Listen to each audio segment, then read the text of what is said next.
Ladies and gentlemen, kings and queens in the making, let me declare something over your life that may rattle your soul. You were never born to be average. You were not designed to just get by, barely breathing through the cycles of survival. No, you were birthed into this earth as part of a divine strategy, a plan that includes greatness, dominion, and yes, abundance. You are not random.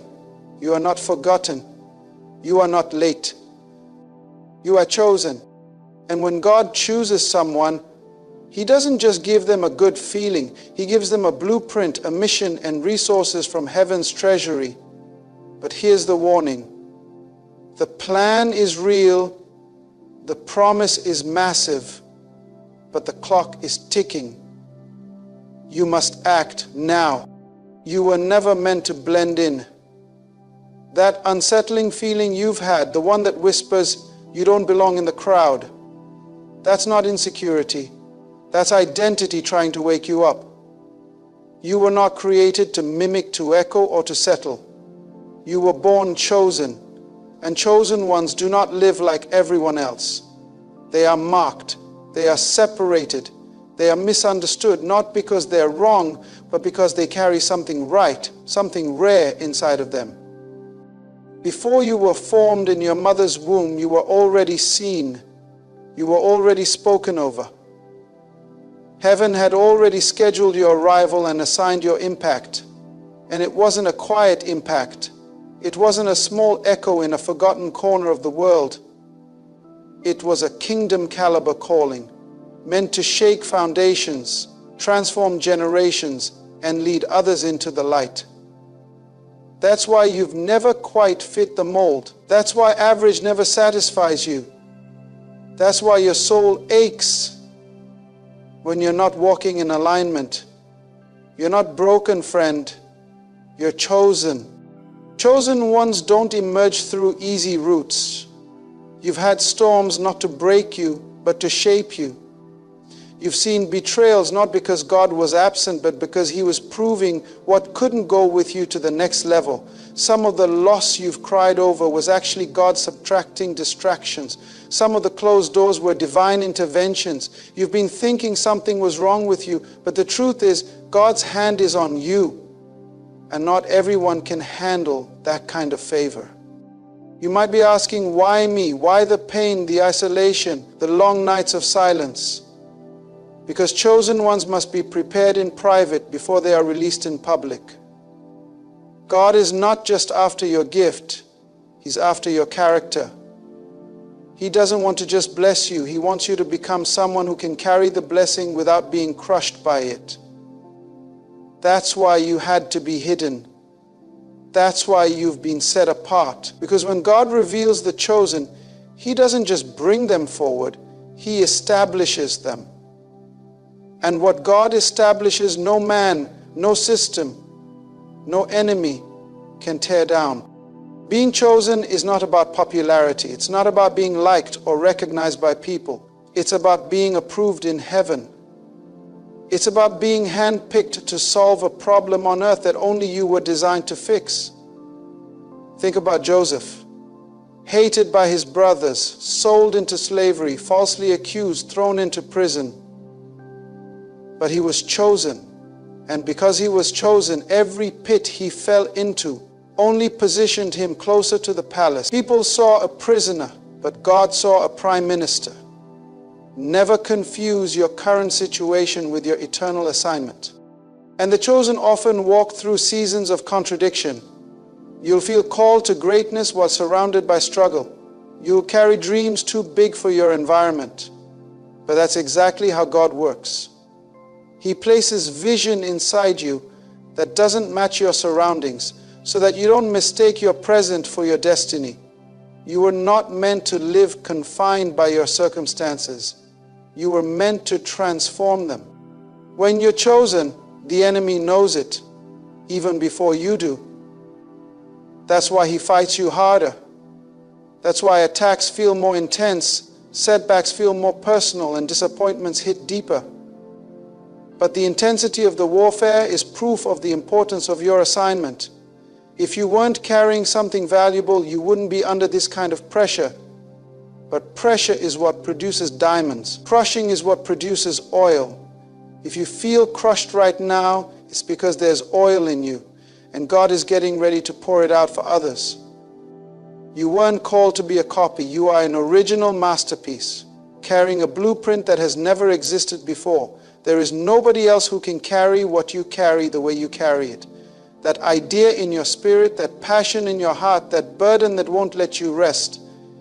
It's not just imagination, it's heaven trying to push something through you.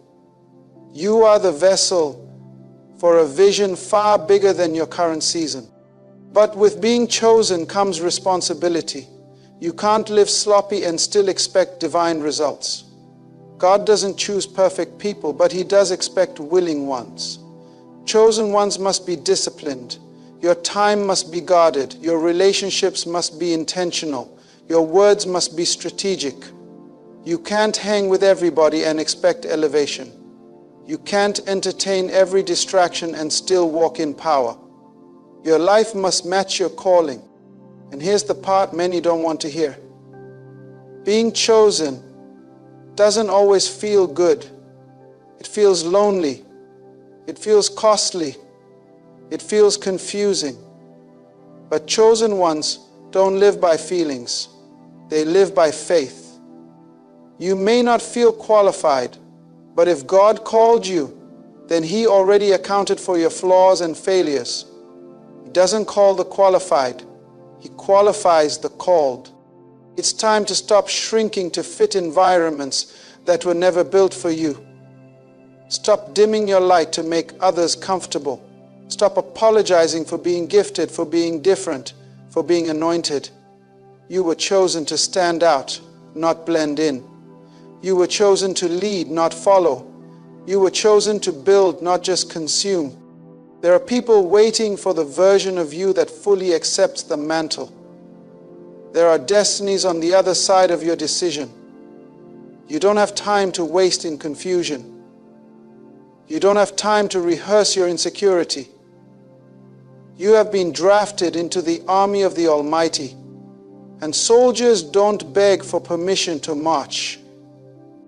So rise up, walk like you're chosen, speak like you're chosen, move like you're chosen, because heaven has already voted in your favor.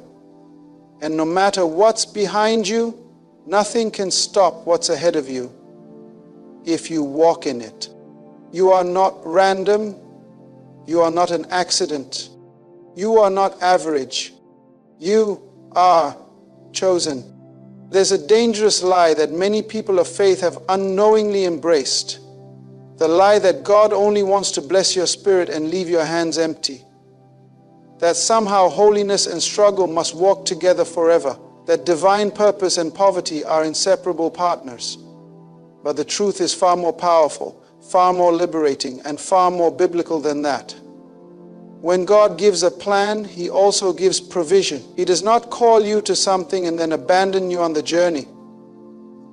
He funds what He forms. He supplies what He sends. God's vision always comes with divine backing. The problem is never God's provision. It's often our perception. We believe for forgiveness, but doubt for finances. We trust Him with eternity, but panic over our rent. But let me ask you, how can the Creator of galaxies lack the resources to fund your calling? How can the one who turned water into wine, fed 5,000 with a lunchbox, and paid taxes with money from a fish's mouth, suddenly forget how to bless you? The real issue is not whether God can provide, it's whether we are aligned enough to receive it. Provision follows purpose. God doesn't give millions to fund your comfort. He gives resources to fund your calling. He's not just handing out cash. He's investing in assignments. Heaven is not a charity, it's a kingdom, and kingdoms invest in strategic territory. That's what you are. Strategic, chosen, called. But heaven's resources are released in response to obedience. Not just desire, not just prayer, but obedience that aligns your feet with His instruction. Let's take a look at how God moves throughout Scripture. He told Abraham to leave everything familiar and go to a place he would show him. There was no map, no confirmation email, no monthly income guarantee, just a word. But the moment Abraham moved in faith, God responded with provision. Livestock, land, gold, influence. It flowed because Abraham followed. God didn't bless Abraham because he was perfect. He blessed him because he obeyed. Every step he took in faith opened the floodgates of heaven. Now imagine if Abraham had waited until he saw the resources first. Imagine if he said, God, show me the blessing before I move. He would have missed the entire destiny. That's the trap too many people fall into today. They want guaranteed results before they obey divine instructions. But God doesn't work that way. He is not obligated to release provision where there is no movement. Look at Elijah. In the time of famine, God told him to go to the brook called Cherith. It was there and only there that the ravens fed him daily. Then when the brook dried up, God gave him a new instruction. Go to Zarephath. I have commanded a widow to sustain you there. Again, the provision was tied to a place and a plan. Not just any brook, not just any city, not just any woman. Specific obedience activated specific provision. You cannot expect God's blessing while you're living outside of His blueprint. You cannot expect heaven to fund what it didn't assign. God is not obligated to bless your ambition, but He will always bless His assignment. That's why you've got to be crystal clear. What are you building? Is it a God idea or just a good idea? Because good ideas don't come with guaranteed supply. God ideas come with contracts signed in glory. There are people right now praying for increase, asking for favor, fasting for breakthrough, but refusing to obey the instruction God gave them 6 months ago. They're still stuck at the last word, still analyzing, still procrastinating, still negotiating with obedience. But delayed obedience is still disobedience. You cannot unlock what you're too afraid to step into. You keep asking God to send the rain, but He's asking you to dig the ditch. You want the harvest, but He's been waiting for you to plant the seed. You want a miracle, but miracles don't drop into idle hands. They flow to moving feet. Remember the lepers Jesus healed? He said, go, show yourselves to the priests. And as they went, they were healed. The healing didn't come first. The movement did. That's how divine provision works. It meets you in motion. You're not supposed to have everything figured out. You're supposed to move by faith. You're supposed to take the step even when you don't see the staircase. That's when heaven gets involved. That's when angels are dispatched. That's when doors open that no man can shut. Some of the provision you've been praying for is already prepared, but it's waiting at your next level of obedience. God has not forgotten about your dreams. He's just waiting to see if you trust Him enough to walk on water. He's waiting to see if you'll move when it looks impossible, if you'll speak when it feels risky, if you'll give when it looks like you don't have enough. Because the way of the chosen is not logic, it's faithfulness. The enemy will try to convince you that you're being reckless. He'll whisper, you're not ready. What if it fails? What if you lose everything? But when God gives the instruction, faith is never reckless. Obedience always carries divine backing. And whatever you may lose in the short term, comfort, approval, predictability, you will gain far more in the long term. You'll gain favor that money can't buy, opportunities you didn't earn, connections you couldn't make on your own, strategies from heaven that outperform anything the world could offer. And yes, provision includes finances. Let's be clear. God is not afraid to bless you financially. In fact, He wants you to be a distribution center for the kingdom. You can't fund missions if you're always broke. You can't support others if you can't pay your own bills. God wants His chosen ones to rise in business, in influence, in wealth, not to hoard it, but to steward it for impact. The church should not be the borrower. We should be the lender. We should be the ones building schools, hospitals, feeding cities, shaping culture. But that kind of influence requires resources, and resources come with responsible obedience. So if you've been sitting on your calling, waiting until everything feels right, understand this. The provision is already aligned with the plan. The moment you step into what you were born to do, what you were assigned to build, what heaven stamped on your spirit, the resources will come. People will find you. Doors will open. Strategies will pour into your mind in the midnight hour. What you thought would take years will accelerate in months. Because when God funds something, it does not fail. You don't need to chase money. You need to chase obedience. You don't need to chase platforms. You need to chase purpose. Because when you align with God's plan, provision chases you. Faith is not a feeling. It's not goosebumps. It's not a song, and it's not just something you shout in church. Faith is movement. It's action. It's when you trust God so deeply that you step out, speak out, and stretch beyond what you can see or feel. Real faith doesn't wait until all the lights turn green. Real faith walks when it's still dark. It builds when there's no blueprint. It speaks when there's no confirmation. Because faith isn't proven in what you say, it's proven in what you do. Too many people today are trapped in a cycle of spiritual paralysis. They're full of vision but empty of motion. They pray, they journal, they fast, they declare, but they don't move. And then they blame God for the delay. But heaven doesn't respond to wishing, it responds to walking. If your faith hasn't made you move yet, it's not faith. It might be hope, it might be desire, it might even be belief, but biblical faith moves. Think of every miracle in Scripture, every act of divine provision, every breakthrough, every healing. It always followed a step of obedience. The Red Sea didn't part when the Israelites stood still and prayed. It parted after Moses raised his staff in obedience. Peter didn't walk on water when he stayed in the boat praying for safety. He walked when he stepped out of the boat in raw, trembling faith. The woman with the issue of blood didn't get healed by staying in her house and hoping for a miracle. She got healed because she pushed through the crowd, reached for Jesus, and touched the hem of his garment. Faith is a verb. One of the greatest enemies of faith is analysis. You keep trying to calculate what only God can orchestrate. You want the business plan, the financial backing, the social media followers, the full support system. Then you'll start. That's not how heaven works. God gives instruction, not explanation.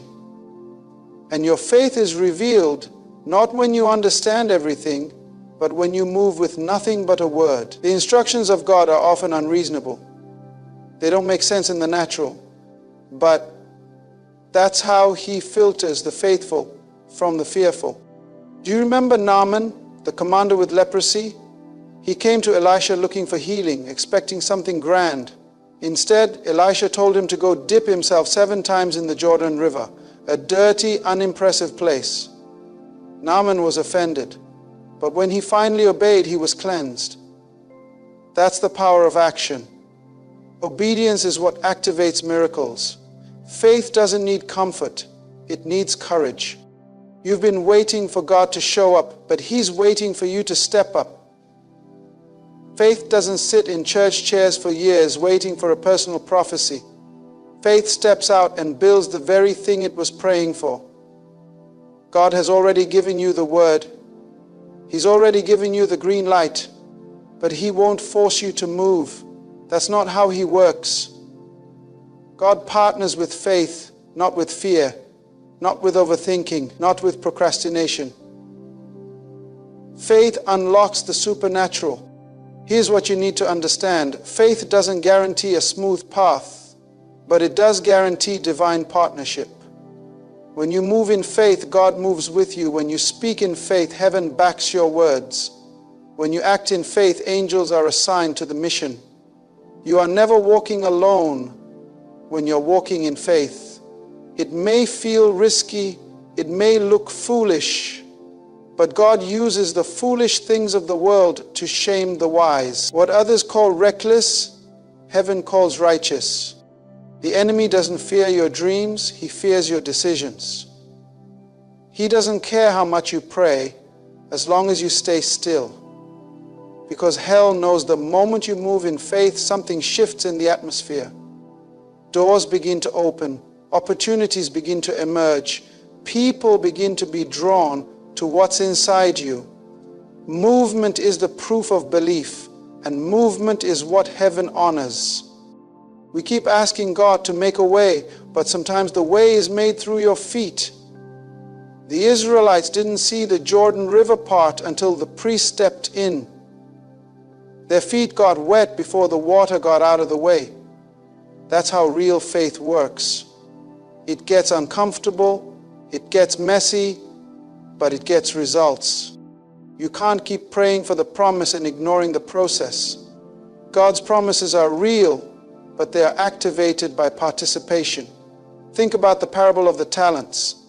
The master didn't reward the servant who held on to the gift. He rewarded the ones who multiplied what they were given. Faith doesn't hide. Faith multiplies. Faith risks. Faith builds. The servant who buried his gift was called wicked and lazy, not because he sinned, but because he did nothing. Let that sink in. Doing nothing with what God gave you is disobedience. God has already invested in you.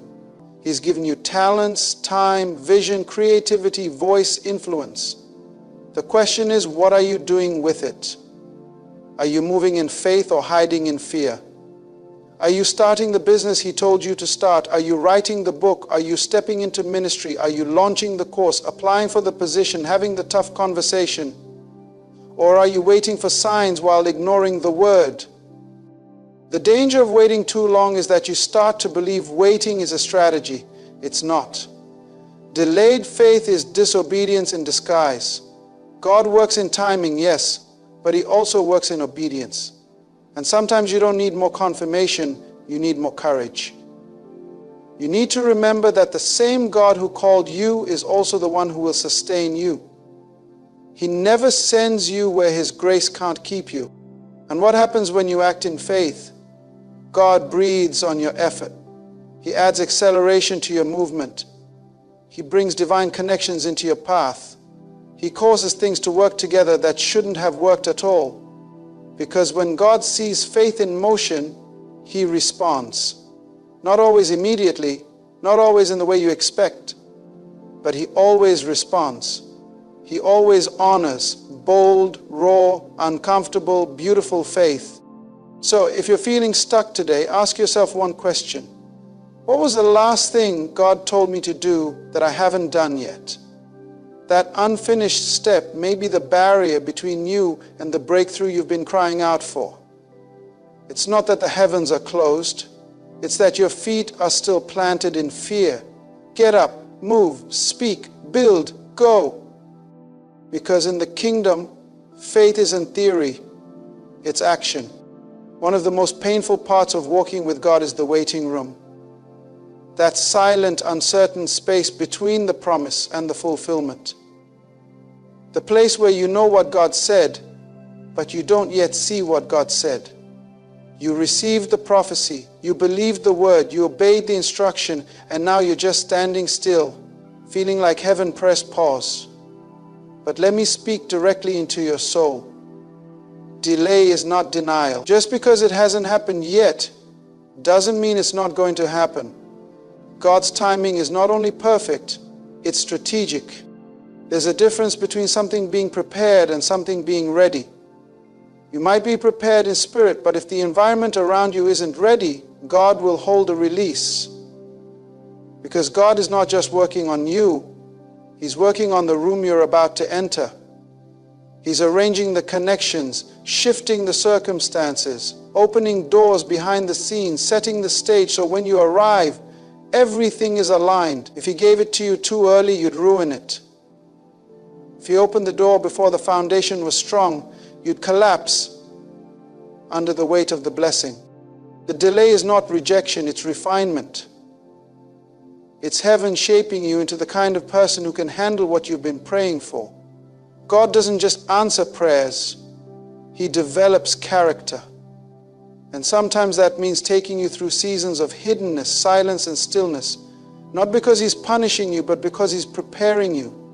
That delay you hate is actually evidence that He loves you too much to release you prematurely. Think about Joseph. He had a dream at 17:1 that set him apart, one that marked him for greatness. But the moment he shared the vision, his life took a turn. Betrayed by his brothers, thrown in a pit, sold into slavery, falsely accused, locked in prison. For 13 years, Joseph walked through darkness while holding on to a dream that made no sense. If Joseph had judged God's promise by his circumstances, he would have given up. But God wasn't finished. God was using every delay as a setup for divine promotion. Because when the time came, when Pharaoh had a problem Joseph could solve, Joseph was pulled out of prison and promoted to palace in one day. 13 years of waiting, and in one divine moment, God flipped the script. That's what strategic timing looks like. When God moves, He moves with acceleration. What you thought would take a decade happens in a day. But the only reason you're ready in that moment is because of the preparation in the delay. You see, we don't like the process because we're addicted to progress. We want fruit without pruning, growth without pressure, favor without formation. But in the kingdom, greatness is forged, not fabricated. And delay is the furnace where your pride burns off, where your faith deepens, where your motives get purified. God is not just interested in getting you to the destination. He's interested in who you become on the way there. Waiting tests your trust. It exposes whether your faith is tied to outcomes or obedience. Can you still believe when there's no sign? Can you still obey when it feels like He's silent? Can you still worship when the doors remain closed? That's where maturity is born. That's where God sees, now I can trust you with more. Because if you can praise Him in the prison, you'll know how to handle the palace. Delay also protects you from manipulation. If God gave you everything instantly, you'd start thinking it was because of your talent, your charm, your intelligence. But when you've walked through long nights, when you've cried silent tears, when you've sown in the dark and believed against all odds, you know who gets the glory. Delay humbles you. It teaches you dependency. It forces you to say, God, if you don't move, I don't move. If you don't open the door, I'm not picking the lock. You must understand, God's timing is not late. Heaven doesn't operate on your calendar. He's not responding to your deadlines. He's orchestrating something greater than you can imagine. You're looking at your life from ground level, but God sees from eternity. He knows what needs to align before He brings you into that next season. He's not just trying to bless you. He's trying to establish something generational. He's trying to give you a legacy, not just a moment. Even Jesus, the Son of God, didn't start His ministry until age 30. Think about that. 30 years of preparation for 3 years of purpose. That tells you something. When God finally releases you, you don't need long to make maximum impact. You don't need 20 years to do something great. You need the right moment and the anointing to match it. But before that moment arrives, you've got to learn how to wait well. Waiting well doesn't mean sitting in frustration. It means building while you wait, serving while you wait, growing, stretching, praying, learning. You don't wait passively, you wait actively. Like a farmer waits for rain by preparing the soil, planting the seed, and believing for the harvest. You wait with expectation. You wait with preparation. You wait knowing that God is faithful to finish what He started. Let me remind you, there is nothing random about your delay. The detours were part of the plan. The rejections were redirections. The closed doors were divine shields. The silence was the soil for your roots to go deep. You didn't miss it. You're not behind. You're not disqualified. You're right on time. according to heaven's schedule. And when God is ready, everything will change suddenly. The marriage will come together, the finances will shift, the opportunity will appear, the favor will flood, and people will ask, where did they come from? Not realizing you were being processed in private. You are being hidden for a reason. Because some of God's greatest warriors are not on stages yet. They're in the field being shaped by delay. But when the trumpet sounds, when the season shifts, when heaven says, now the chosen rise. So if you're in a delay, don't curse it. Don't despise it. Don't run from it. Embrace it as evidence that God is taking your future seriously. That He's not giving you premature favor. That He's fashioning something deeper, something unshakable. Because when the appointed time comes, not your time, but the set time of heaven, no devil, no delay, no detour will be able to stop the manifestation of what God has ordained. And it will be worth every second you waited. Prosperity is not a car, it's not a house, it's not brand names, luxury watches, or a bigger platform. Prosperity is purpose with provision. It is resources in the hands of the righteous, not to inflate ego, but to establish the kingdom. When God gives you wealth, He is not just trying to elevate you, He is trying to extend Himself through you. Because in the mind of God, money is never the mission. It's the tool for the mission. It's the river, not the destination. It's the oil in the engine, not the engine itself. When you understand this, you begin to see why heaven takes your financial stewardship so seriously. Because God is not in the business of funding your image. He's investing in His influence. He is searching for people who won't turn prosperity into pride, but who will turn increase into impact. People who won't hoard the blessing, but will release it. People who will take what comes into their hands and multiply it for the good of others, for the advancement of the gospel, for the feeding of the poor, for the healing of nations, and the building of what He envisions, not what the world fantasizes. There's a reason God told Abraham, I will bless you and you will be a blessing. The blessing was never supposed to stop with Abraham. It was supposed to flow through him.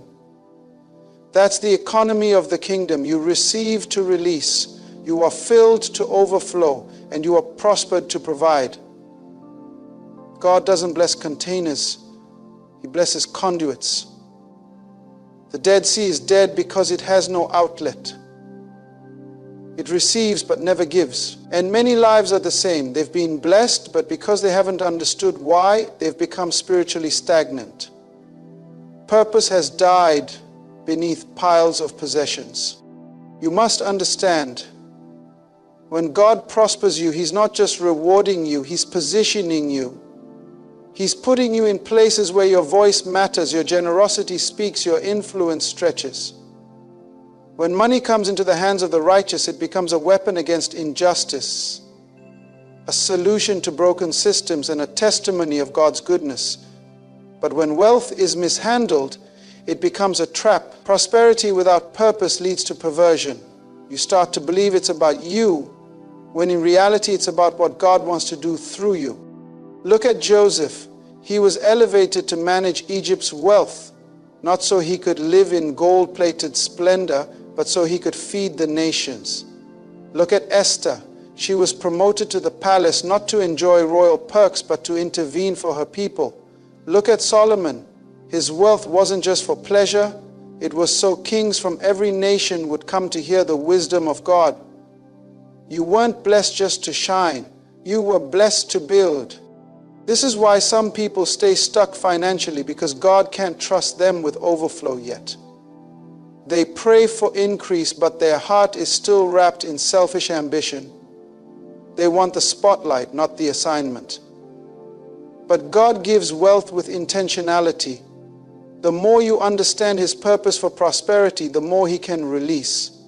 He doesn't just want givers. He wants kingdom financiers, men and women who understand that money is a ministry and generosity is spiritual warfare. Every time you fund a vision that glorifies God, you are pushing back darkness. Every time you support the poor, sow into missions, invest in righteous leadership, or empower the next generation, you are expanding territory. You are not just giving, you are governing. That's why the enemy fights you in your finances. He knows that a broke believer is limited in reach. He knows that if he can trap you in just enough, you'll never touch more than enough. And it's more than enough that fuels movements. You've got to decide, do you want to consume wealth or command it? Because wealth without wisdom is dangerous. But wealth with kingdom revelation, that's unstoppable. When God finds a heart that says, Lord, make me a channel, not just a collector, He responds. When your prayer shifts from bless me to trust me, heaven starts opening. You stop chasing money and money starts chasing you. Because purpose creates a gravitational pull, prosperity begins to flow in the direction of divine assignment. God is looking for Josephs in this generation, people He can raise up in systems, give influence in economies, and entrust with strategy in crisis. He's looking for people who know how to store grain before famine, how to build before the storm, how to sow in drought and expect supernatural harvest. But that kind of prosperity doesn't fall out of the sky. It comes with responsibility. You have to grow up. You have to manage what you have like it already belongs to God, because it does. You're not the owner. You're the steward. If you can't tithe on 100, you won't tithe on 1,000,000. If you can't give when you have little, you won't give when you have overflow. That's why Jesus said, whoever can be trusted with little can be trusted with much. The test of true prosperity starts small. It's not in the overflow, it's in the olive press. Can you still be generous when it's tight? Can you still be generous when it's tight? Can you still honor God with your first fruits when you feel like you barely have enough? That's when God sees what kind of vessel you really are. And let's be clear, poverty is not piety. Lack is not holy. God is not glorified when His people are bound, broke, and begging. He is glorified when we walk in abundance with assignment, when we have more than enough and we use that more to lift others, not just ourselves. Your overflow is supposed to bring someone else out of survival. That's kingdom. So lift your perspective. The car is not the reward. The business is not the reward. The applause is not the reward. Purpose is the reward. Impact is the reward. Souls being saved, children being fed, ministries being funded, legacies being shaped. That's the reward. And when you live like that, you'll see how quickly heaven will back you, because now you're not just praying for money, you're praying for mission. You're not just building wealth, you're building wells of living water in dry places. You are chosen for more. You were never meant to play small, live small, or give small. You were meant to move mountains, to fund vision, to write checks that make hell tremble. But you must rise into the mindset of a kingdom steward. You must remember, this is not about you. It's bigger than your comfort. It's bigger than your image. It's bigger than your brand. It's about God. It's about legacy. It's about eternity. Because when prosperity is placed in the hands of purpose-driven people, nations change. If you're waiting for everything to be perfect before you move, you'll be waiting forever. One of the most dangerous lies the enemy whispers is, it's not the right time. You're not ready. You don't have enough. He wants you to sit still until conditions line up, until you have more money, until you feel more confident, until you get more support, until every detail is in place. But the truth is, most of what God will call you to do will never have perfect condition. That's because faith thrives where certainty ends. God doesn't require ideal circumstances to bring forth greatness. He requires obedience. When God speaks, it's rarely when everything looks safe. He doesn't wait for the seas to part before telling you to step in. He calls you into the unknown. He tells you to build the ark before there's any sign of rain. He tells you to stretch your hand before it's healed. He tells you to feed the multitude before you even see the bread. He's not looking for evidence. He's looking for alignment. That means the power to move isn't in the clarity of your situation. It's in the clarity of your conviction. If God said it, move. Even if all you have is 5 loaves and 2 fish. Too many people are paralyzed by perfectionism. They wait for the stars to align before they obey. They want the budget before the vision. They want applause before they've acted. But obedience doesn't wait for comfort. Kingdom advancement doesn't happen on your terms. It happens on God's cue. And He often gives you the green light when your flesh is still trembling. Not because He wants you to fail, but because He wants you to trust Him more than your resources. He wants you to rely on grace, not guarantees. Look at David. He didn't wait for full armor to take down Goliath. He didn't have Saul's sword. He didn't have a battle plan. All he had was a sling, 5 smooth stones, and a word from heaven. But he moved. Because when faith moves, heaven moves. When obedience acts, power flows. David didn't win because of what he carried in his hand. He won because of what he carried in his heart. He believed that the God who delivered him from the lion and the bear would deliver him again. That kind of faith doesn't wait for ideal. It moves when it hears the call. Waiting for perfect conditions will rob you of divine momentum. You'll talk yourself out of your calling. You'll overthink your anointing. You'll analyze your way into paralysis. And before you know it, the moment has passed, the window has closed, the fire has dimmed. Don't let fear of imperfection rob you of divine acceleration. What you have now is enough for this step. You don't need 10 steps. You don't need the full map. God gives provision for the next move, not the entire journey. Because if He showed you everything, you wouldn't need to lean on Him. But He loves you too much to let you walk without Him. Think about the widow in 2 Kings. All she had was a little oil. But when the prophet told her to pour, she didn't complain about how small her resource was. She didn't say, "This can't be God, it's not enough." No. She moved with what she had. And as she poured, the oil multiplied. That's the principle. What you release in faith increases in motion. Some of you are waiting to get filled before you pour. But God is waiting for you to pour so He can fill. He blesses movement, not just intention. We're in a generation that loves planning, researching, and theorizing, but many never move. They gather information but never activate revelation. They write vision boards but never birth vision. But God doesn't bless your Pinterest board. He blesses your participation. Faith is not something you feel, it's something you do.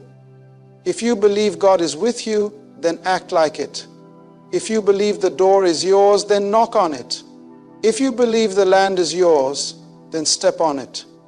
It's not about having it all figured out. It's about having enough faith to start. Gideon thought he was too weak. Moses thought he couldn't speak. Jeremiah thought he was too young. But none of their excuses stopped God. Because when you are called, your flaws don't disqualify you, they magnify His power. That's why He chooses the unlikely. That's why He uses the broken. That's why He calls the underqualified. So that when the miracle happens, no one can boast. So that when the walls fall, you'll say, "It wasn't my strength, it was His word." Some of you have been praying for confirmation, but you don't need another sign. You need to start. God already spoke. The burden is already in your belly. The vision is already alive. The idea is already stirring. But now, it's your move. What are you waiting for? Approval, applause, resources, perfect clarity? None of those things created the call, so none of those things are required to answer it. What's required is courage. Courage to look foolish. Courage to start small. Courage to fail and get back up. Because movement attracts miracles. Don't let the enemy sell you a lie that your start has to be big. God doesn't despise small beginnings. He actually uses them. He loves when you start with mustard seed faith, because mustard seeds grow into mountain-moving trees. You don't need to launch perfect, just launch. The Red Sea didn't part until Moses lifted the rod. The Jordan didn't stop flowing until the priest stepped in. The walls didn't fall until they walked around Jericho the 7th time. Movement was required before manifestation. What you have in your hands is enough to break something open. What's in your mouth is enough to shift the atmosphere. What's in your house is enough to birth a miracle. But you must move. You must act while others are still calculating. You must walk while others are still watching. That's how chosen ones separate themselves. They don't wait for perfect conditions. They create them through obedience. So stop waiting for everything to be just right. God specializes in calling people in moments that don't make sense. He shows up in your weakness. He shines through your lack. He speaks in the chaos, because He is the perfection you're looking for. If He is with you, that's enough. Move with what you have and watch Him meet you in motion. Watch Him do more with your little than others could do with much. That's how the kingdom operates. You go first, and then the miracle follows. So now you've heard the truth. You are chosen, you are called, you are positioned, not by accident, but by divine intention. God's plan for your life is not survival, it's significance. It's not struggle forever. It's strategy, success, and supernatural supply. The millions, the influence, the platforms, the overflow. It's not just for you to boast, it's for you to build. This is not the season to hesitate. This is not the time to analyze what you don't have. This is the time to act, to rise up with holy boldness and declare, if God sent me, He will supply me. If God called me, He will carry me. Heaven is not waiting on your perfection. Heaven is waiting on your participation. Your next level is locked behind obedience. Your breakthrough is buried beneath movement. And when you finally step into it, when you decide to move with what's in your hand, you will see the hand of God move with you. This is your moment. Not next year, not when you're more ready, not when you feel more confident. Now. Move like you are chosen. Act like the anointing is real. Build like heaven is backing you, because it is. And when you do, the millions will come. Not just in currency, but in impact. You are chosen to shake systems, chosen to break cycles, chosen to rewrite legacies. And the world will know not just that you are blessed, but that you were sent. Now go. Go and turn the calling into a movement, because the kingdom doesn't wait, and neither should you. Ladies and gentlemen, I want you to imagine something with me for a moment. Picture yourself standing at the crossroads of your life. You've faced challenges, endured hardships, and wrestled with doubts. Yet, in the midst of all that, there is something greater, something magnificent waiting for you. What if I told you that your breakthrough, your divine destiny, is closer than you think? And what if, just perhaps, the one person who will change everything for you is already on their way? Today I want to speak to you about the powerful truth that God is sending a wealthy soulmate into your life. Not just someone to stand by your side, but someone who will uplift you, transform you, and even relocate you to your next level. This is no mere coincidence. This is the divine plan unfolding before you. Divine partnerships are not accidental occurrences. They are carefully orchestrated by God as part of a higher divine plan. When we speak of partnerships in this context, we are not merely referring to friendships or casual relationships. Rather, we are talking about divine, life-altering connections that God has meticulously arranged for us to move toward our purpose, destiny, and divine assignment. These partnerships are a pivotal part of God's strategy for bringing us closer to His will and His plan for our lives. The Bible teaches us that God is a God of order, and He never does things by chance. Every detail of our lives, including the relationships we form, is part of His divine design. It is no coincidence that you meet the people you meet, and it is no accident that some people come into your life at the exact time you need them. God, in His infinite wisdom, has a purpose for every person who crosses your path. And when it comes to significant partnerships, especially with someone who will uplift you and change your life, God is working behind the scenes to bring this person into your life at the exact right moment. In the Bible, we see examples of divine partnerships throughout Scripture. One such example is the relationship between Ruth and Boaz. Ruth, a widow from Moab, found herself in a foreign land, struggling to survive after the loss of her husband. Yet God had a divine plan for her life. Ruth didn't know it at the time, but her decision to stay with her mother-in-law Naomi and to follow her back to Bethlehem set in motion a chain of events that would lead her to Boaz, a wealthy landowner. Boaz in turn was also part of God's divine plan for Ruth's restoration and the fulfillment of her destiny. This partnership between Ruth and Boaz wasn't just about love or companionship. It was about a divine purpose being fulfilled. God used Boaz not only to restore Ruth's financial situation, but also to bring her into the lineage of King David and eventually the lineage of Jesus Christ. What seemed like a simple, practical relationship was in fact a divine partnership orchestrated by God to fulfill a much greater purpose. Another example can be found in the relationship between Esther and Mordecai.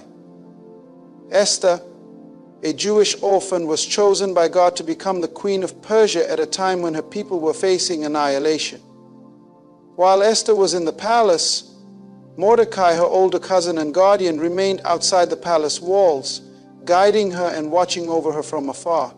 God used Mordecai's wisdom and insight to instruct Esther in the ways of the kingdom, and when the time came, Mordecai's guidance helped Esther take bold steps to save her people. Mordecai's role in Esther's life wasn't just a familial one, it was a divine partnership meant to protect and uplift Esther, ultimately allowing her to fulfill her God-ordained purpose. Just as Ruth's relationship with Boaz was part of God's divine plan, Esther's partnership with Mordecai was equally significant in the unfolding of God's purpose. These examples highlight the truth that divine partnerships are not random. They are carefully planned by God. You may be going through life wondering if certain relationships are meaningful or if they hold any significance in your destiny. However, when we understand that God is the orchestrator of every part of our lives, including the people He brings into our lives, we can start to see that every encounter has purpose and meaning. Relationships are not just for companionship or enjoyment. They are part of the divine strategy to bring us to the place God wants us to be. When we consider the idea of God sending a wealthy soulmate into our lives, we must recognize that this individual is part of His divine plan to bring us to the next level in our lives. A wealthy soulmate, as we mentioned earlier, is not limited to financial wealth, but refers to a person who carries resources, emotional, spiritual, and practical, that are crucial to our growth.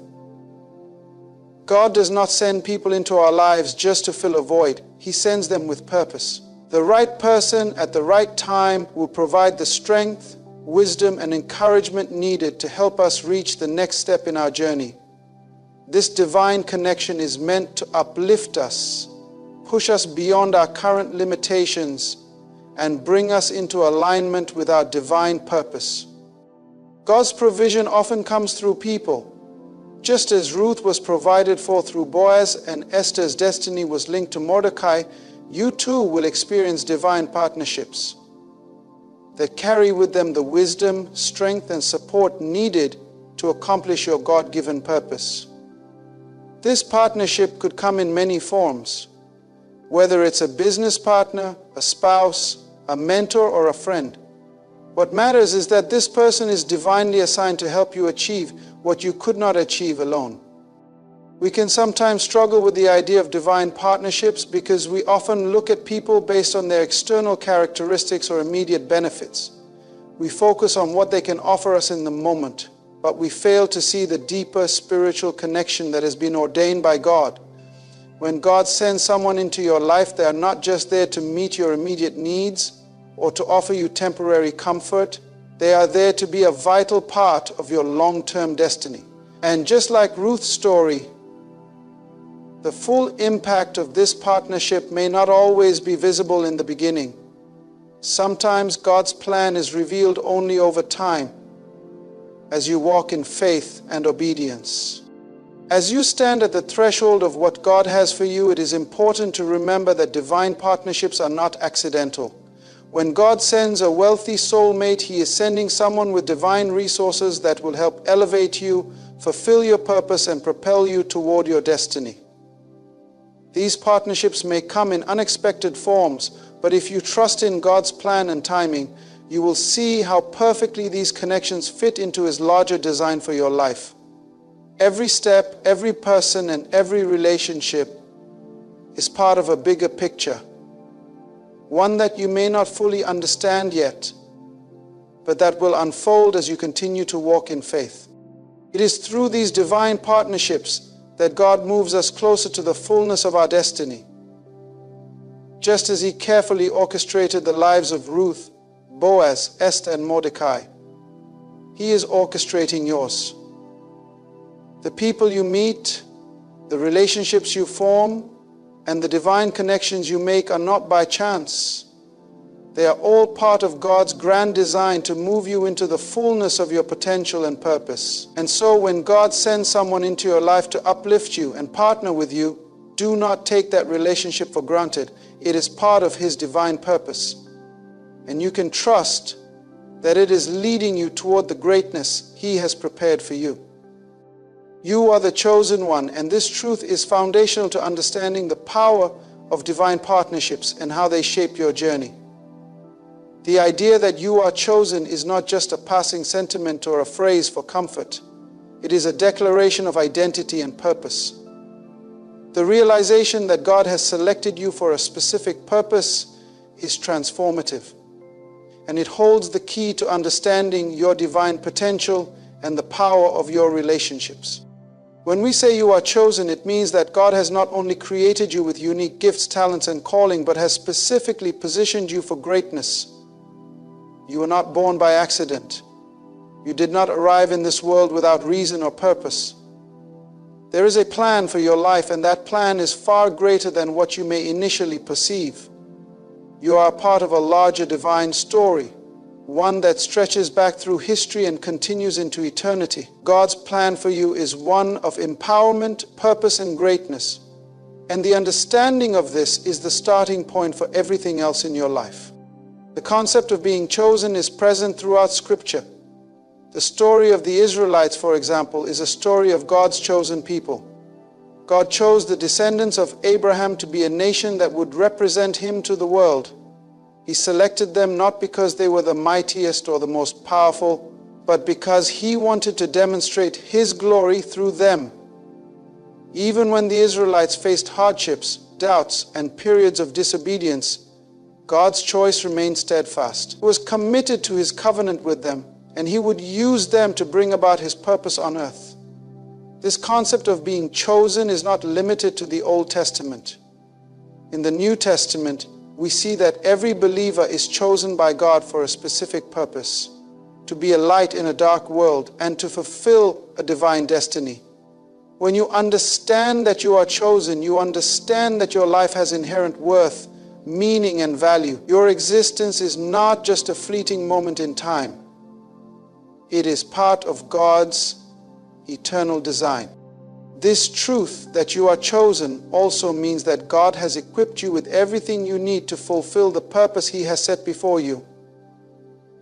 You are not chosen to fail. You are chosen to succeed. You are chosen to overcome every obstacle, to conquer every fear, and to break every barrier that stands in your way.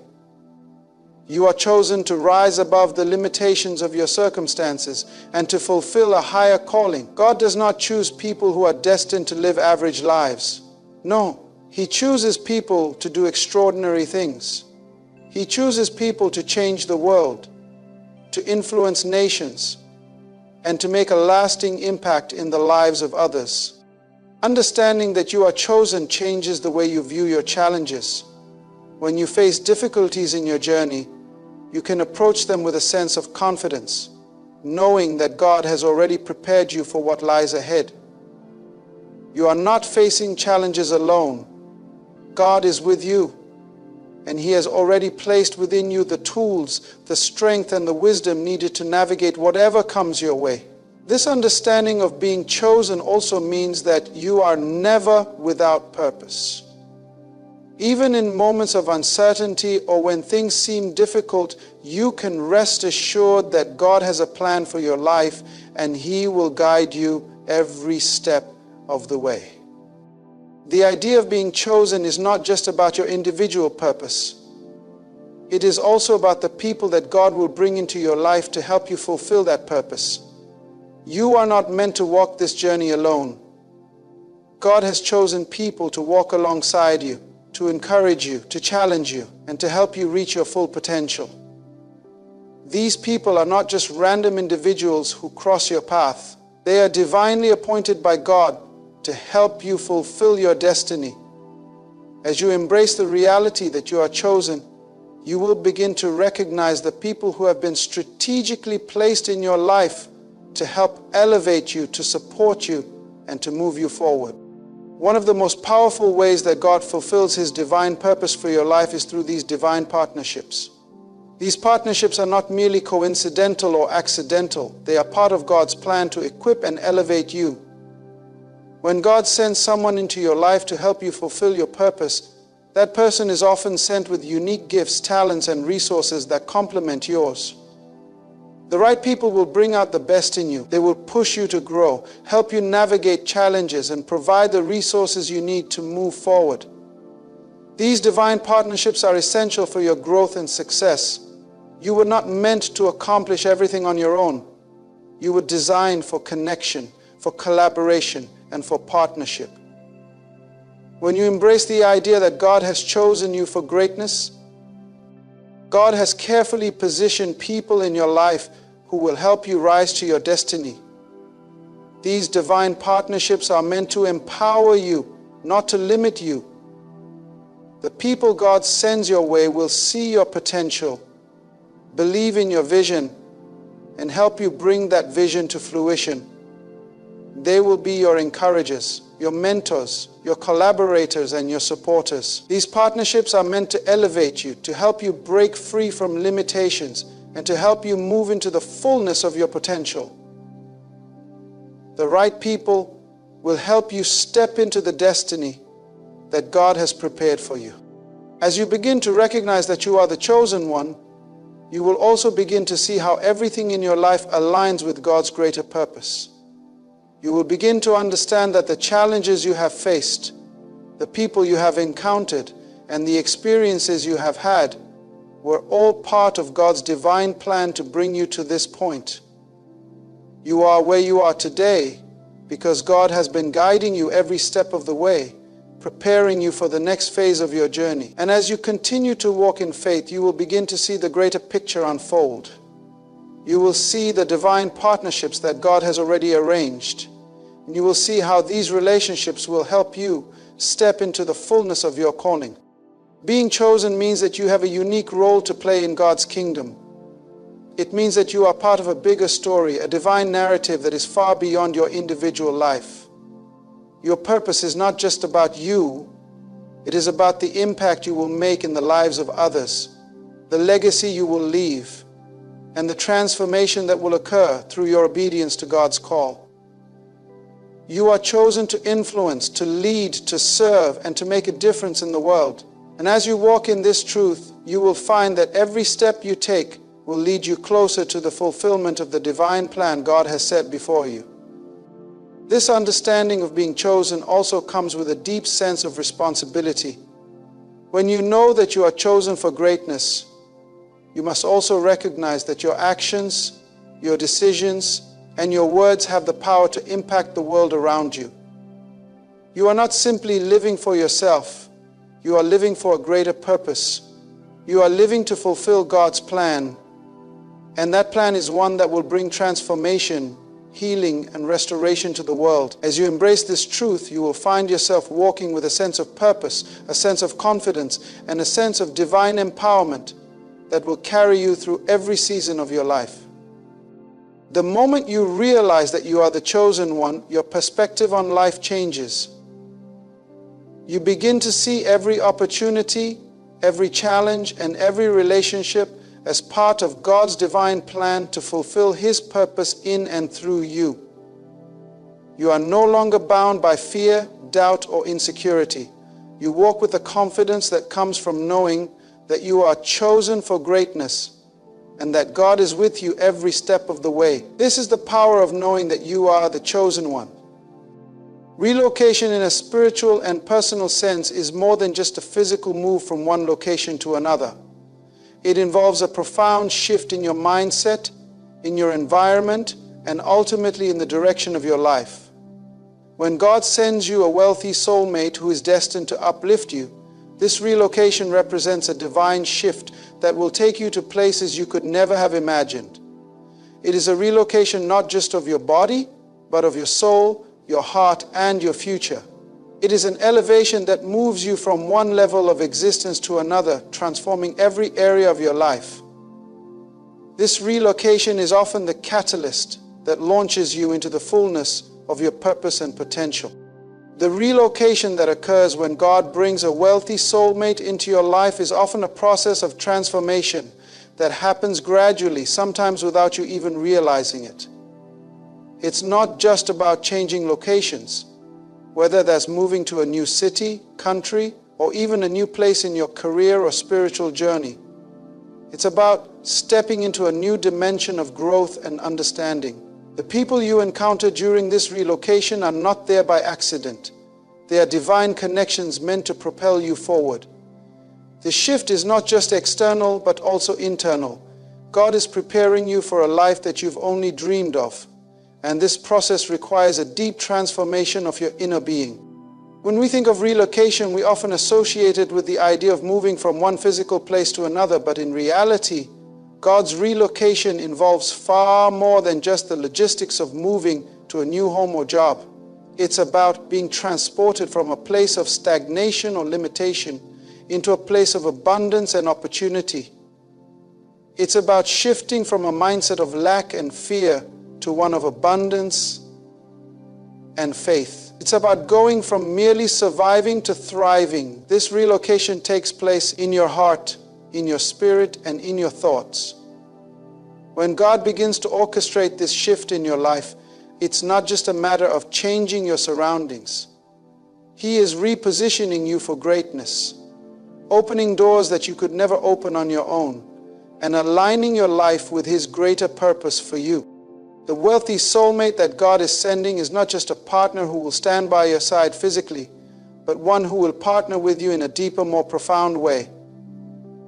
They will help you see your potential and encourage you to rise above the limitations you've placed on yourself.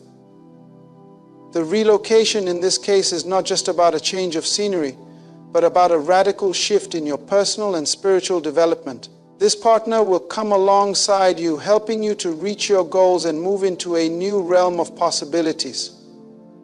It's a partnership that challenges you to step into your full potential, to rise above your fears, and to believe that what God has for you is greater than anything you could ever imagine.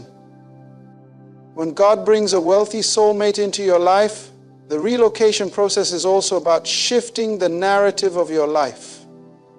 Many of us have grown up with limiting beliefs, whether they're about our worth, our capabilities, or our future.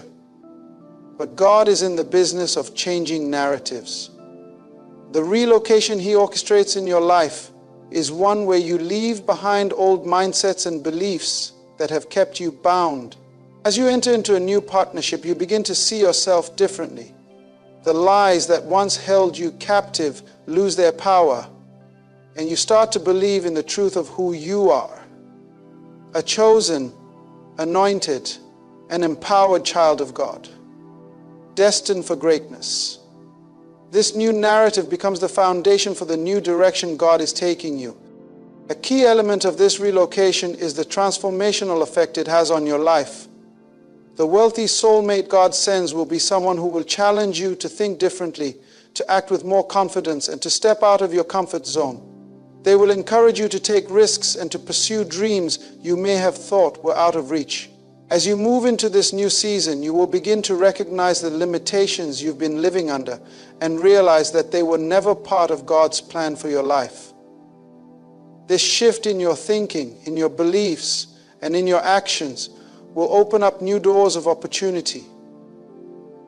The relocation is not just a change in your environment, it's a complete transformation of your life. You will look back at your old self and realize just how far you've come, how much you've grown, and how much you've accomplished with the support of the partner God has sent to help you along the way. This relocation also represents a realignment of your priorities. When God brings someone into your life to help elevate you, the things that once seemed important may no longer hold the same value. The wealthy soulmate you are connected to will encourage you to focus on the things that truly matter, your purpose, your legacy, and the impact you will make on the world. This relationship will refocus your attention on what God has called you to do, rather than the distractions and pursuits that once seemed urgent but were ultimately unfulfilling. As you move forward together, you will find that your priorities are aligned with the divine purpose God has set before you. In the process of relocation, God will also provide you with new opportunities that you could never have imagined on your own. The wealthy soulmate He sends will often have access to resources, networks, and opportunities that can open doors for you. These opportunities may not have been available to you before, but with the right partnership, they are now within reach. This is part of God's divine plan to propel you into the next phase of your life. As you step into this new season, the relocation you experience will bring you into positions of influence, success, and impact that align with your divine destiny. It is important to note that this relocation is not always easy. Change, even when it's for the better, can be uncomfortable. Stepping out of your old life and into a new season requires courage, faith, and trust in God's plan. But the key to navigating this relocation successfully is to trust that God knows what He's doing. He is the orchestrator of every step, and His plans for you are always for good. When you embrace the relocation He has planned for you, you are not just stepping into a new season of life. You are stepping into a higher calling, a greater purpose, and a deeper relationship with God. And through it all, He will guide you and provide for you, ensuring that every step you take brings you closer to the fulfillment of your divine destiny. This relocation, whether it's a shift in mindset, environment, or spiritual growth, is part of God's perfect timing for your life. It's a move that is designed to bring you into alignment with His purpose for you and to open doors that you could never open on your own. The wealthy soulmate He sends is not just a companion. They are a partner in your relocation, helping to move you into a higher level of success, peace, and fulfillment. Together, you will embark on a journey that leads to greater fulfillment, divine purpose, and destiny. As you embrace this divine relocation, you will experience the fullness of God's plan for your life and see how He has been orchestrating every detail to bring you to this moment. When we speak of the divine alignment that brings about the meeting of two souls, we are talking about a powerful and intentional act of God. This is not a random or haphazard event, but one that is carefully designed with purpose, precision, and love.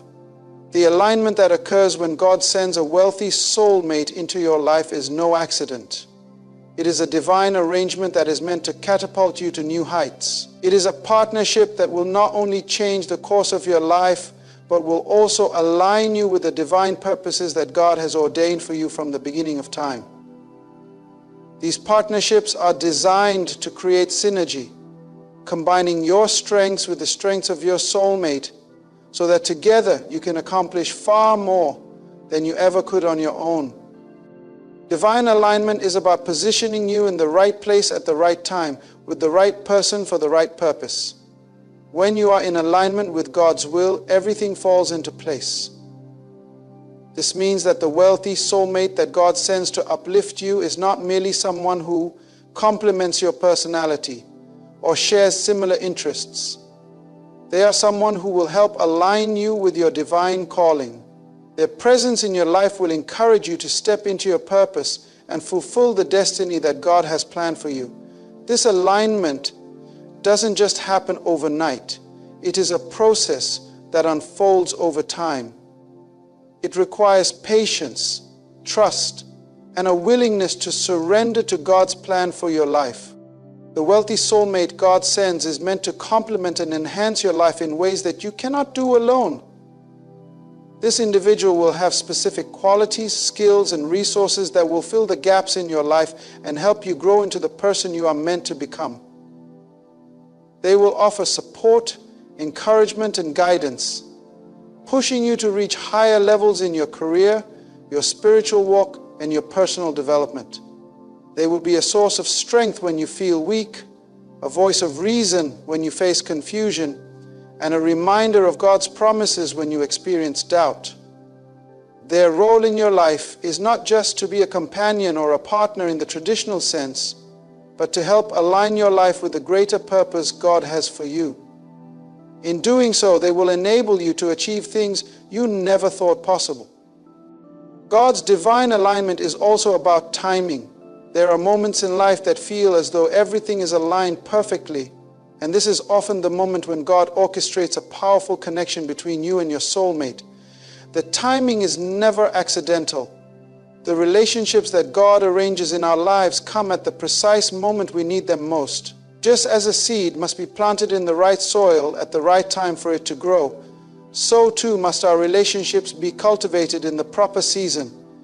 When God brings your wealthy soulmate into your life, it will be at the moment when you are ready to receive them, when your heart is prepared, and when the circumstances of your life are ripe for the changes that will come. The timing of this divine alignment is an act of God's sovereignty, ensuring that the partnership you form will bear fruit in the season of life you are in. This alignment is also deeply connected to your own personal growth. You cannot experience this divine partnership unless you are prepared to grow. Before God sends the right person into your life, He often works on your heart, mind, and spirit. He prepares you to receive the kind of love, encouragement, and support that you need to thrive. This personal preparation is an essential part of divine alignment because you must be aligned with God first in order to align with the right person. God wants to shape your character, refine your attitudes, and align your desires with His. As you grow closer to Him, He positions you to be in the right place, spiritually, mentally, and emotionally, to enter into the kind of partnership that will elevate you both. You cannot align with someone else until you have first allowed God to align you with His will. This process of growth and preparation ensures that when the time comes for you to meet your soulmate, you will be able to handle the challenges and blessings that come with such a transformative relationship. Divine alignment also impacts your worldview. It opens your eyes to the bigger picture of your life and helps you to see beyond your immediate circumstances. The wealthy soulmate that God sends to uplift you will not just bring material blessings or financial stability into your life. They will bring a new perspective, a fresh vision for the future, and a deeper understanding of God's plan. Their influence in your life will broaden your horizons and encourage you to think beyond your personal needs and desires. As you align with this person, you will begin to see how your purpose fits into the greater narrative of God's kingdom and how your actions will impact others. This new perspective will cause you to see the world in a different light, one that is focused on divine purpose and kingdom priorities rather than just personal gain. The relationship with your wealthy soulmate will help you understand that your life is part of something much larger than yourself, and that your success is meant to bring glory to God and bless others along the way. The beauty of divine alignment is that it doesn't just impact you and your soulmate, it also impacts the world around you. As you align with the person God has chosen for you, you both will be positioned to make a significant impact in the lives of others. Your partnership will enable you to serve, to give, and to spread the love of God in ways that you could not do alone. Together you will be able to reach people, influence communities, and create a legacy that will last long after you are gone. This divine alignment will empower both of you to walk in your purpose and to work together for the greater good. The alignment you experience in your relationship will radiate outward, touching the lives of those around you and drawing others closer to God. When you understand the power of divine alignment, you can begin to see every relationship in your life as part of God's greater plan. Not every relationship is meant to be a divine partnership, but when God sends the right person into your life, you will know it. The wealthy soulmate He sends will not only elevate you, but will also encourage you to elevate others. This alignment brings a new sense of purpose and direction. And as you walk in it, you will experience the fullness of the life God has destined for you. You will find that your partnership becomes a powerful tool for advancing God's kingdom and fulfilling the dreams He has placed in your heart. The impact you make together will be far greater than the sum of what you could do alone. This is the power of divine alignment. It transforms your life, shapes your future, and allows you to partner with God in a way that brings glory to Him and blessings to others. As you embrace the divine alignment that God is orchestrating in your life, you will discover that everything begins to fall into place. Your heart, your mind, your actions, and your relationships will begin to align with God's purpose for you. And as this alignment unfolds, you will experience a profound sense of peace, confidence, and fulfillment that comes from knowing you are walking in God's will. Your wealthy soulmate sent to uplift and encourage you will be the catalyst for this alignment. And together you will embark on a journey that leads to the fulfillment of your God-ordained destiny. The alignment is not just a one-time event. It is a continual process that will shape your life and your legacy for years to come. When we talk about a wealthy soulmate who is sent by God to uplift you, we are not just speaking about financial wealth or material abundance, but a deeper, more profound richness that speaks to the fullness of life, joy, and purpose. This wealth that your soulmate brings into your life is not just about what they can give you in the material sense. It's about the wealth of wisdom, knowledge, spiritual depth, and emotional support that they bring. This wealth will elevate your understanding of who you are and how you should walk in your divine purpose. The richness they bring into your life will create a foundation upon which you can build not just a successful life, but a legacy that extends far beyond yourself. This wealth is transformative because it invites you into a life of abundance in every area, spiritually, emotionally, relationally, and financially. The wealthy soulmate God sends will open doors that were previously closed to you. They will bring with them a wealth of experience and opportunities that will expand your horizons. Sometimes the doors to success are not unlocked by our own efforts alone, but by the right relationships and partnerships. This soulmate will help you to see opportunities that you may have missed on your own. Their connections, resources, and knowledge will propel you forward into new realms of possibility. Whether it's a new career opportunity, an entrepreneurial venture, or a personal breakthrough, the wealth they bring will not only open doors for you, but will also help you step confidently through them. The partnership is one of mutual growth, where both of you are constantly lifting each other to higher heights. The wealth your soulmate brings is about creating a synergistic effect that amplifies the potential within both of you. Wealth in this context also refers to spiritual riches that come with walking in alignment with God's purpose for your life. Your wealthy soulmate will encourage you to step deeper into your spiritual journey, helping you understand your divine calling more clearly. They will challenge you to grow in ways that you never thought possible, pushing you to seek God more fervently, to develop your spiritual gifts, and to walk in the fullness of your destiny. This wealth is about becoming spiritually rich in wisdom, discernment, and understanding of God's will for your life. They will help you align your actions with your values, and together you will build a life that reflects the glory of God. In this way, the The wealth of your soulmate is not just a blessing for your life, but a tool to help you grow closer to God and fulfill your ultimate purpose. Emotional wealth is another crucial aspect of what your wealthy soulmate brings to the table. So often we find ourselves emotionally drained or stuck in unhealthy patterns of thinking and behaving. But when God sends the right person into your life, they will uplift you emotionally in ways you never imagined. They will be a source of encouragement, helping you build emotional resilience and offering support when life gets difficult. The wealthy soulmate will be a partner who helps you process your emotions, heal from past wounds, and grow in emotional intelligence.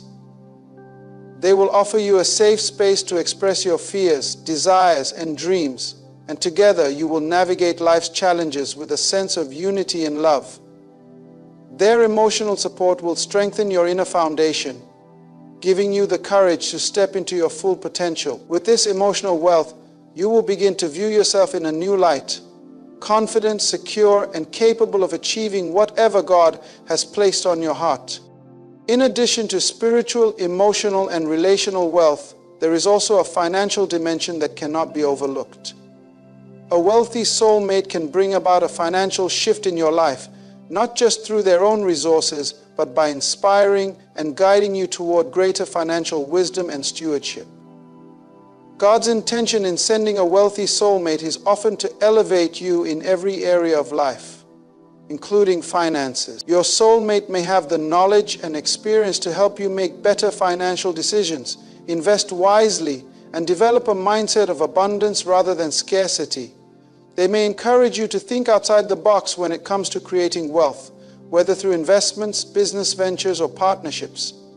Together you will create financial stability and abundance that will support both your dreams and the dreams of those you wish to bless. The wealth they bring to your life is not just about material comfort, but about creating a life that is sustained by good stewardship, wise decisions, and a commitment to using your resources for greater purposes. This financial wealth is not just a blessing for you as an individual, but also for the kingdom of God. When God sends a wealthy soulmate into your life, it is often with the intention of using that wealth for a higher purpose. God has a plan to use your combined resources to impact the world, bless others, and build a legacy that reflects His goodness and glory. The financial wealth you share with your soulmate will enable you to give generously to causes that matter, support ministries and charitable endeavors, and create opportunities for others to experience the same kind of blessings you've received. This wealth, when used in alignment with God's will, becomes a tool for advancing His kingdom and making a difference in the lives of those who are less fortunate. Together, you and your soulmate will be able to create a ripple effect of blessings that extends far beyond your immediate circle. Beyond the material, emotional, and spiritual wealth, the wealth your soulmate brings is also about the elevation of your mindset. Many people are limited in their thinking, believing that their circumstances define their future or that their past failures will prevent them from achieving greatness. But the wealthy soulmate sent by God will encourage you to think bigger, to dream without limits, and to act with boldness. They will help you to break free from the chains of fear, self-doubt, and insecurity that have held you back in the past. With their support, you will be able to see yourself as God sees you, not as someone defined by past mistakes or circumstances, but as someone called to do great things in His name. This shift in mindset will open up new realms of possibility for both of you. You will start to see opportunities where you once saw obstacles, and you will have the confidence to pursue those opportunities, knowing that God is with you every step of the way. As you walk this journey with your wealthy soulmate, you will begin to experience a depth of peace and contentment that surpasses understanding. The wealth they bring into your life will not just be an external blessing, it will fill you up internally, bringing fulfillment in ways that go beyond material gain. Your heart will be at peace, knowing that you are walking in God's plan for your life. Your relationship with your soulmate will become a source of strength, joy, and inspiration, not just for you, but for everyone who comes into contact with you. This wealth will overflow into every area of your life, creating a ripple effect of transformation that touches your family, your community, and even the world. The true wealth of the soul-made God sends to uplift you is not something you can measure with material goods or success alone. It is the wealth of transformation, spiritual, emotional, relational, and financial, that empowers you to step into the fullness of your destiny. As you partner with this individual, you will grow in ways you never thought possible. You will experience the power of divine alignment, where both your lives become intertwined in such a way that you fulfill God's purpose in a way that only you together could. The wealth they bring is not just to lift you up, but to bring you into a place where you can impact the world around you for good. The abundance they bring is an invitation to rise above your limitations, break through old barriers, and walk boldly into the future that God has planned for you. This wealth is not about what you gain, but about what you are called to give, and the legacy you are called to build. When we look at the concept of relocation as part of God's plan, it is crucial to understand that relocation isn't just about changing geographical locations. It is about a change in purpose, a shift in mindset, and a divine repositioning that aligns you with your destiny. God, in His infinite wisdom, knows that certain locations, whether physical or spiritual, have the capacity to either limit or expand your potential. Sometimes, in order to step into the fullness of your destiny, God may relocate you to a new place, whether it is a new city, a new community, or even a new circle of influence, because that is where He has ordained for you to fulfill His purpose for your life. This relocation is not just an external change, but an internal one as well. God uses the act of moving to reposition you spiritually, mentally, and emotionally, so that you can grow and thrive in the way He has designed for you. Relocation in the context of the wealthy soulmate God sends is not about simply seeking new opportunities, but about stepping into the abundance that is aligned with your divine purpose.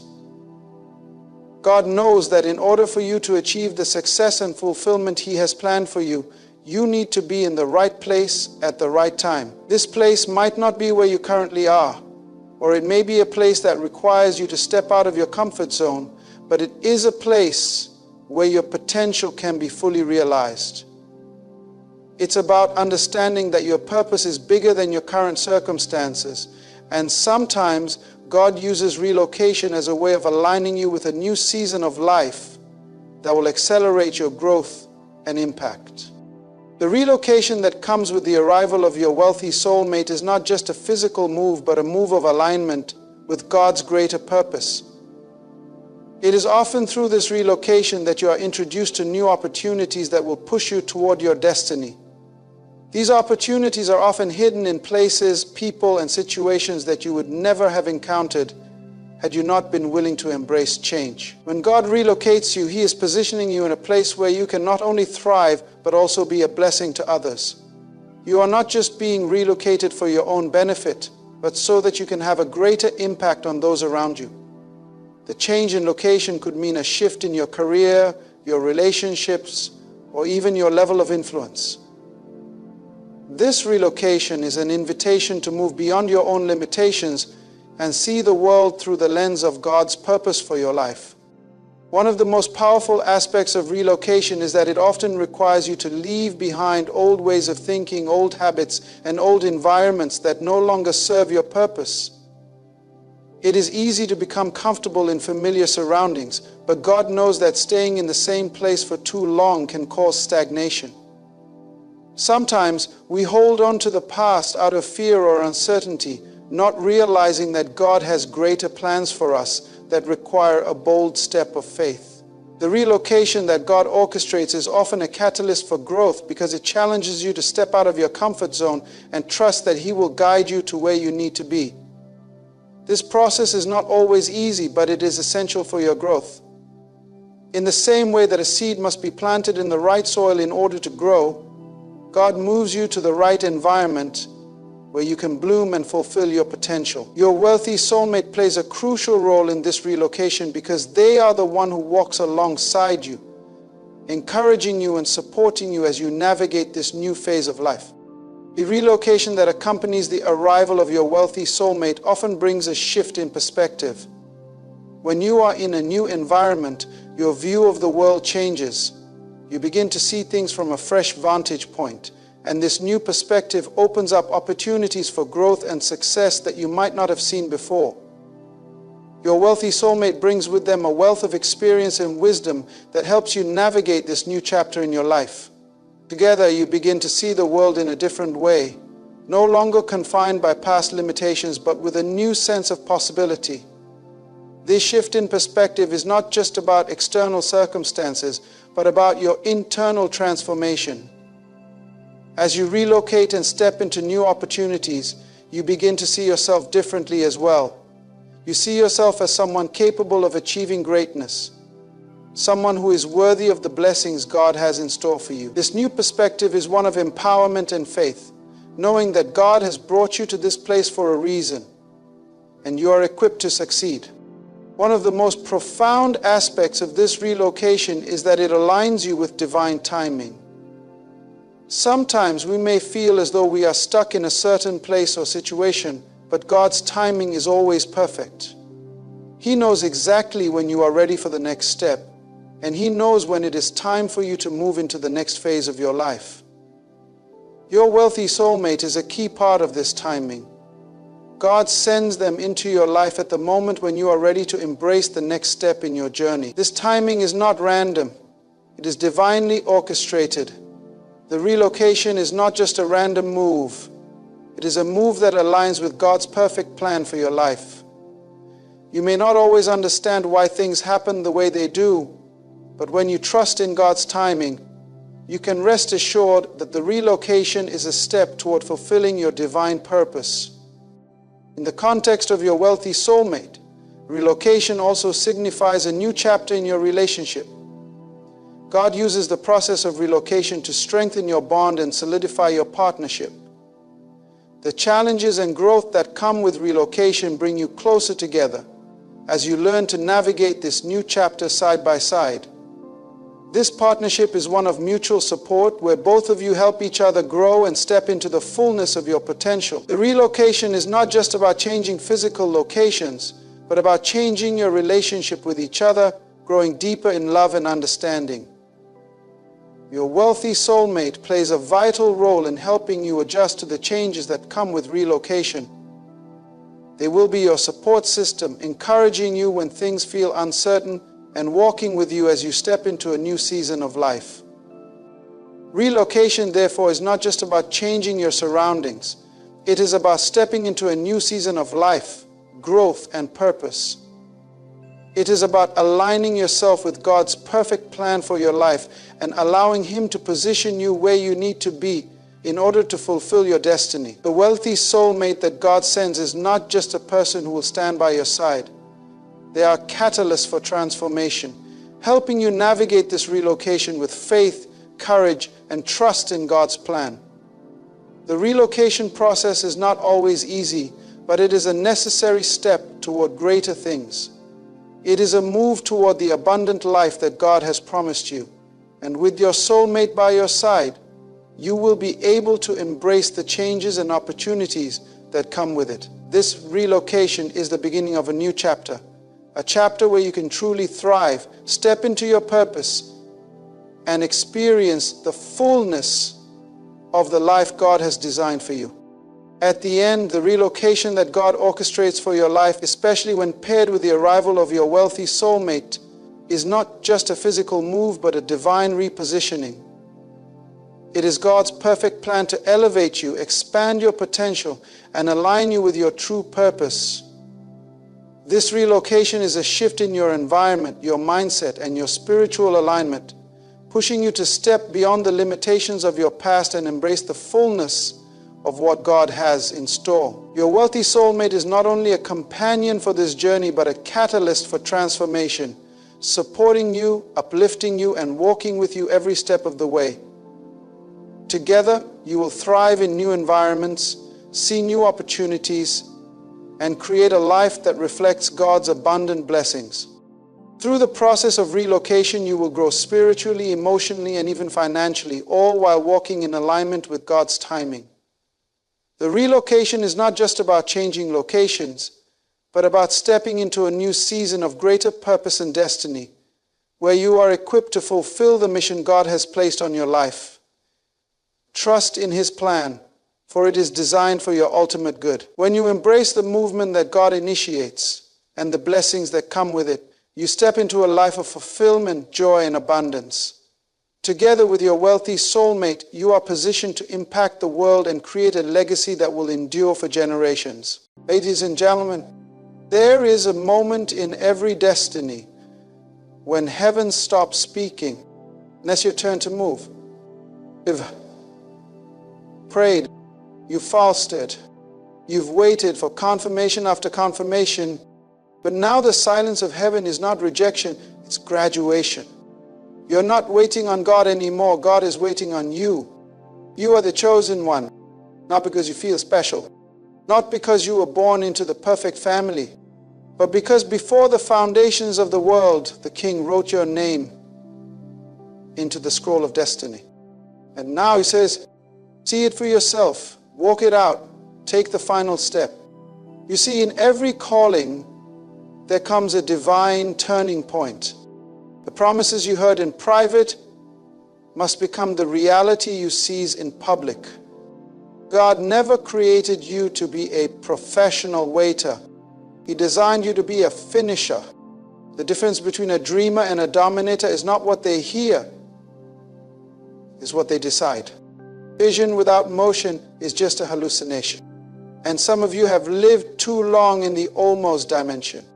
About starting the business, almost writing the book, almost stepping out in faith, almost embracing the new chapter.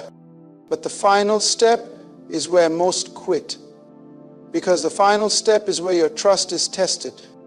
It's no longer about what you see with your eyes, but what you see with your spirit. Chosen one, hear me today. There comes a moment in every person's journey where the waiting ends, not because the promise has been fulfilled yet, but because the responsibility has shifted. So many live in a perpetual cycle of waiting for more signs, waiting for more confirmation, waiting for another prophetic word, another open door, another signal from heaven that says, go now. But in truth, the maturity of a chosen one is marked by the realization that you are not waiting on God anymore. God, in His divine wisdom, has already spoken, already anointed, already prepared, already deposited within you everything necessary for the journey ahead. The silence you now feel is not abandonment, it is an announcement. Heaven's quietness is your confirmation that you have been handed the baton. It is now your move. The kingdom of God operates on the principle of trust and responsibility. God is not in the business of raising spoiled, dependent children who need constant reassurance to move. He is building kings and queens, ambassadors of His kingdom, who can discern the seasons without needing constant reminders. The training ground of waiting was never meant to be a permanent residence. It was a classroom, a season, a process. But there is a graduation day in the Spirit, and many fail to recognize it because they expect it to come with fireworks and divine theatrics. Yet most of the time, graduation feels like silence. It feels like being pushed onto the stage with trembling hands, realizing that you know more than you think, that you are more prepared than you feel. God trusts His preparation in you more than you trust yourself. The chosen one is not necessarily the most gifted, the most obvious, or the most celebrated. The chosen one is the one who hears silence and knows that it is time to walk. You are no longer being spoon-fed. You are no longer being handheld. You are being called to rise, to rule, to take ownership of what you have heard, even when you cannot see the full picture. Every hero in Scripture faced this moment. Aha, Abraham left his country without a map. Moses lifted his rod before the waters parted. David walked into a battlefield with only 5 stones and a memory of a God who had delivered him from lions and bears. They moved not because everything was clear, but because obedience had become their native language. They had learned that movement attracts miracles, that stepping out creates space for the supernatural to step in, that heaven only backs what earth dares to start in faith. The longer you wait for perfect conditions, the longer you will delay the manifestation of your calling. Perfection was never promised. Certainty was never promised. What was promised was presence. God said, I will be with you. That is the only guarantee you need. But many are stuck in a prison of hesitation, believing that delaying is wisdom. There is a difference between waiting for divine timing and hiding behind spiritual excuses. Some prayers after a certain point are no longer prayers of faith. They are prayers of fear disguised in spiritual language. When God says move, your prayers must turn into steps. When God says go, your meditations must turn into motion. There is a danger in overstaying the season of waiting. What was once preparation becomes procrastination. What was once faith becomes fear. And the longer you delay, the harder it becomes to obey. The voice of God is clearest at the moment of command. It grows faint in the noise of overthinking. If you are truly a chosen one, you must learn to discern the shift. There is a sound in the spirit when the season changes. It is not always loud, it is not always dramatic. Sometimes it is just a knowing in your belly that says, this is the moment. If I don't move now, I will miss what God has aligned for me. Destiny is a moving river. You cannot catch it standing on the shore. You must leap into it. Even if the current looks wild, trusting that the same God who called you will also carry you. When you realize that God is waiting on you, it changes everything. You stop begging for permission and start walking in authority. You stop asking, is it really me? And start declaring, if not me, then who? You understand that the mantle has already fallen on your shoulders. It is your responsibility to pick it up and move. Destiny is not passive. It is active. It responds to courage. It bows to obedience. It unlocks for those who are willing to move beyond their fears into the unknown. You are the answer to a problem on the earth. You are the solution heaven has sent. But solutions do not work sitting on the shelf. They must be applied, activated, released. Every day you delay your movement, someone else's breakthrough is delayed. Every day you hold back in fear, someone else continues to suffer without the gift you were meant to deliver. Your calling is not just about you. It is about the lives attached to your obedience. When heaven falls silent, it is not because heaven is absent. It is because heaven has spoken enough. The last instruction still stands. The last word is still valid. God has not changed his mind. He is waiting to see if you will trust him enough to move without needing another sign. The chosen one walks when others wait. The chosen one acts when others analyze. The chosen one knows that faith is the bridge between hearing and having. Faith is not just believing God can do it, it is acting as if he already has. Faith is movement. Faith is risk.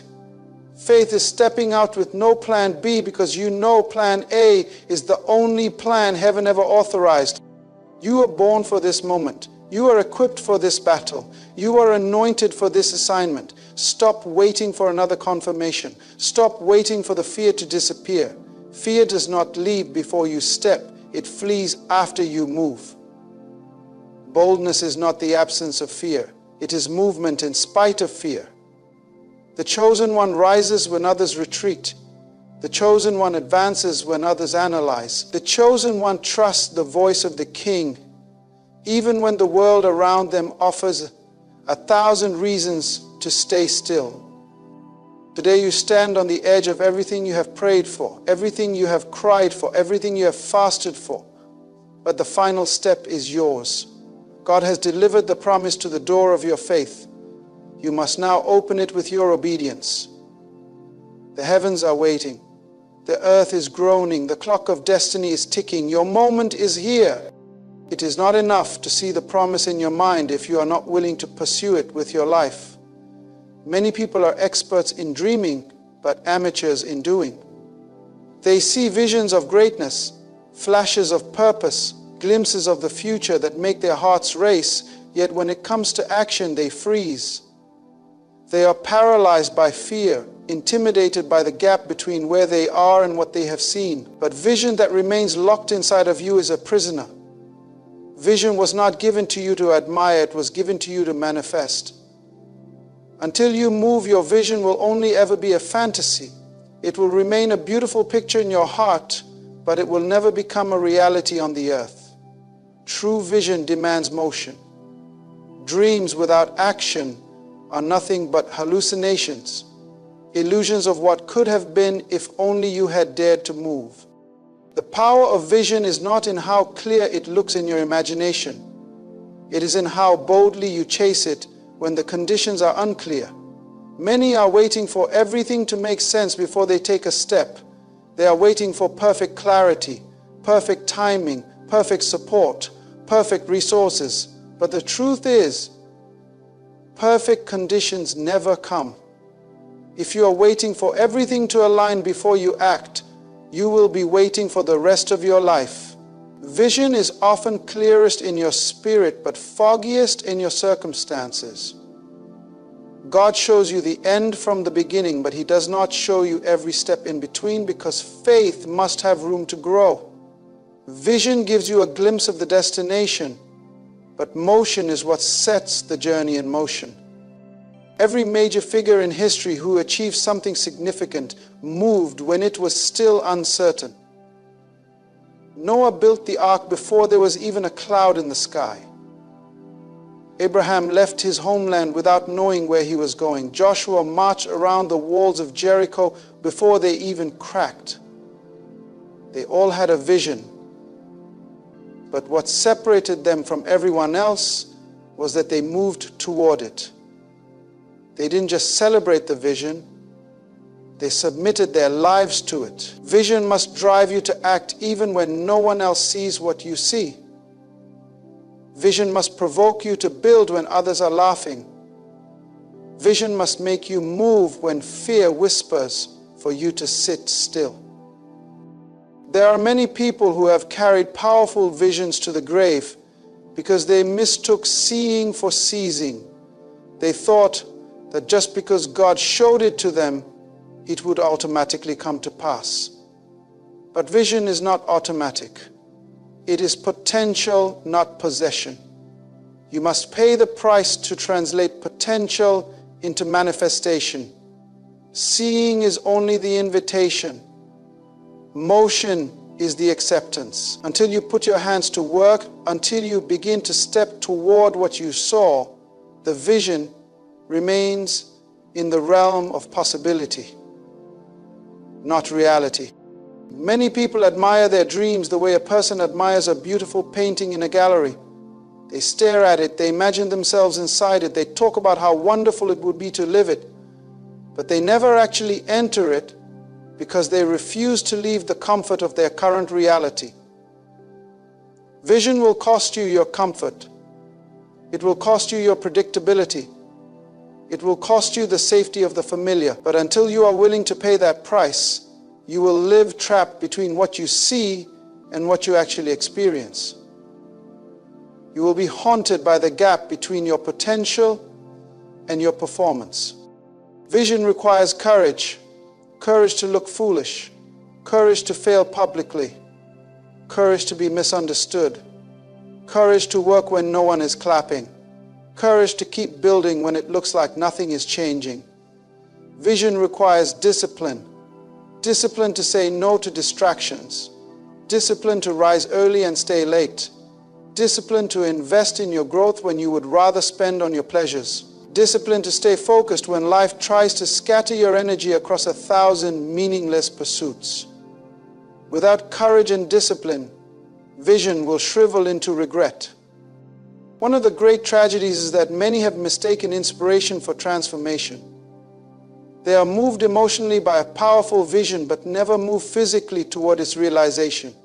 They talk about it, they post about it, they dream about it. But dreaming about it is not doing it. Wishing is not working. Hoping is not hustling.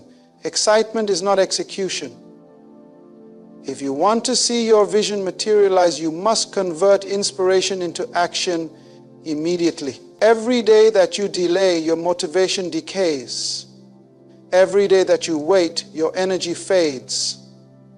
Motion fuels momentum.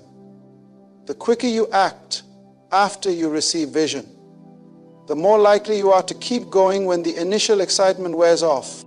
Vision without motion is a betrayal of the gift God entrusted to you.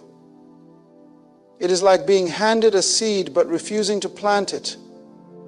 No one judges a seed for being small, but if you bury it in your pocket instead of in the ground, it will never become the tree it was destined to be.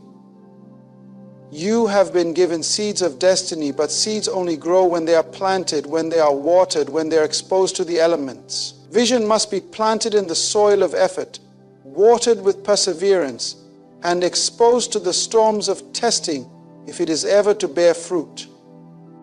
When you move, even if it is a small step, you signal to heaven that you believe. Faith without works is dead, because it is not faith at all. It is just wishful thinking dressed up in religious language. God does not respond to needs. He responds to faith. Faith moves first. Faith works while waiting. Faith builds while believing. Faith acts before answers are obvious. The chosen ones are not those who merely dream bigger.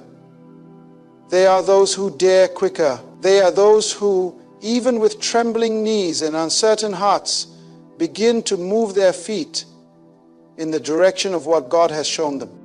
There is no such thing as a passive promise. Every promise demands participation. Every vision requires a vessel willing to move. God partners with movers, not sitters. If you are standing still, you are disqualifying yourself from what He is ready to release. Your future is on the other side of your next step, not your next excuse. You will never feel completely ready. You will never have all the answers. You will never have full support from everyone you expect. Move anyway. Build anyway. Go anyway. Move even if you have to start small. Move even if you have to move alone. Move even if you are afraid. Fear is not the enemy of vision. Inaction is. Your movement activates divine assistance. When God sees you move, He sends provision, favor, strategy, connections, and wisdom that you could have never accessed while sitting still. The anointing flows best on moving vessels. Oil doesn't stay in stagnant places. It flows along the paths that are active. If you want to see the supernatural in your life, start moving naturally toward what you have seen spiritually. Heaven's resources chase those who are already in motion. Provision is often waiting at the place of obedience, not at the place of planning. Your vision is not a suggestion, it is an assignment. And every day you delay in moving toward it, you are not just delaying your blessing, you are delaying your impact on the lives you were sent to reach. You were not chosen just to admire the dream. You were chosen to embody it, to walk it out, to bring it from the unseen into the seen. Your feet must match your faith. Your steps must mirror your sight. Your actions must reflect your anointing. Vision demands motion, and motion demands now. The final step is the one that separates those who almost made it from those who actually do. It is the point where dreams die or destinies are born. It is the place where many turn back, not because they lacked the vision or the desire, but because the pressure of the last step felt too great to endure. It is important to understand that the closer you get to the fulfillment of your calling, the more intense the resistance becomes. The pressure you feel at the final step is not a sign that you are failing. It is a sign that you are breaking through. It is the labor pains before the birth. It is the final push before the prize is placed in your hands.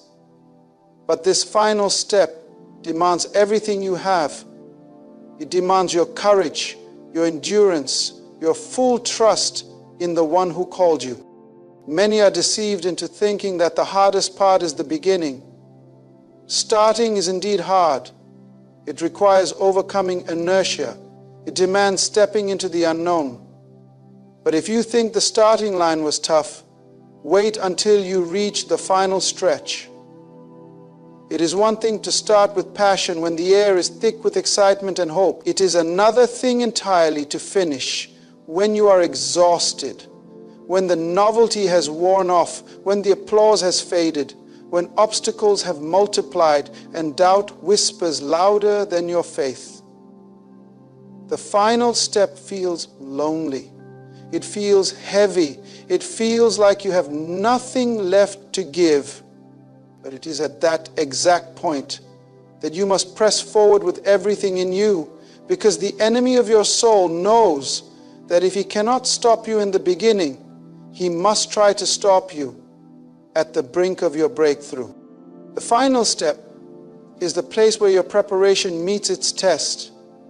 All the lessons you learned in the wilderness, all the faith you developed in the silent seasons, all the resilience you built in the waiting rooms of life, now it must come together. Now it must produce.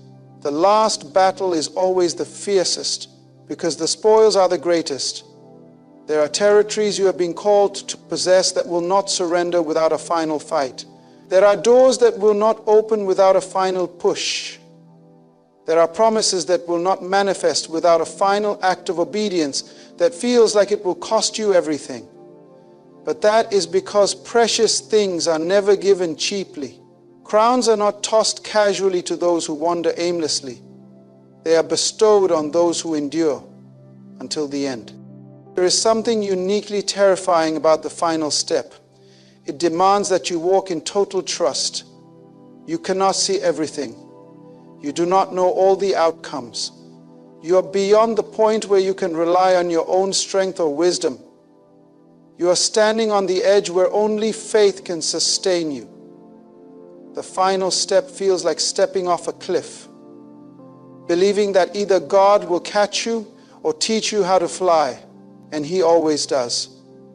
But you will never experience that supernatural support unless you dare to take the step first. The greatest temptation at the final step is not outright rebellion, but subtle resignation. It is the quiet voice that says, maybe this is good enough. It is the whisper that suggests settling for less than what you know God promised. It is the temptation to ease up, to slow down, to lower your expectations just enough to make life comfortable again. But comfort is the enemy of conquest. You were not called to live a life that is merely comfortable. You were called to live a life that is significant. And significance demands sacrifice, especially in the final moments. It is at the final step that your vision will be tested by delay. You will feel like you have done everything right, yet still not see the immediate results you expected. You will pray, fast, believe, work hard, and still feel like nothing is moving. That is the testing of your perseverance. That is the proving ground of champions. It is easy to have faith for a day. It is another thing to have faith for a decade. It is easy to trust when the sun is shining. It is another thing entirely to trust when all you see are clouds and storms. Yet those who endure that final test, those who refuse to quit when it would be easier to walk away, are the ones who step into a realm of blessing and influence that most only dream about. At the final step, you will often find yourself standing alone. Those who cheered you on in the beginning may have fallen away. Those who promised to stand with you may have disappeared. And you will realize that at this critical moment, it is not about the crowd, it is about the covenant. It is not about who sees you, it is about the God who called you. You must be willing to finish your assignment, even if no one is clapping, even if no one is watching, even if no one understands. True greatness is measured not by how you start, but by how you finish when finishing costs you everything. Fear will scream the loudest at the final step. Doubt will assemble its armies. Every insecurity you thought you had conquered will try to rise up again. But you must recognize that fear's intensity is proof of how close you are. The enemy does not waste his strongest weapons on those who pose no threat. If the warfare around you has increased, it is because the treasure within you is about to be revealed. If the pressure feels unbearable, it is because the promise is unbreakable. You must not confuse exhaustion with a signal to quit. The final step will require you to draw from wells you did not know you had. You will have to tap into a strength that was hidden deep within you, placed there by God for such a time as this. Your weariness is not a sign that you are weak. It is a sign that you have been faithful. And now, heaven is waiting to crown your obedience with manifestation. The final step is often where the biggest miracles happen. The walls of Jericho did not fall after one day of marching. It was after 7 days, and on the 7th day, after 7 times around, that the walls collapsed. Naaman was not healed after dipping once or twice or 3 times in the Jordan. It was after the 7th time. The breakthrough comes in the extra push. The victory comes in the final obedience. It is in that moment where everything in you wants to stop, but you dig deep and push one more time, that destiny unfolds. You must see the final step not as a burden, but as a privilege. Not everyone is trusted to carry the weight of the final step. Many are called, but few are chosen because few are willing to pay the full price. But if you will press, if you will refuse to be moved by your feelings, if you will walk by faith and not by sight, you will find yourself standing in the reality of what you once only dreamed about. The final step is the step into fulfillment. It is the step into the tangible evidence of God's faithfulness. It is the step that moves the chosen one from preparation to possession.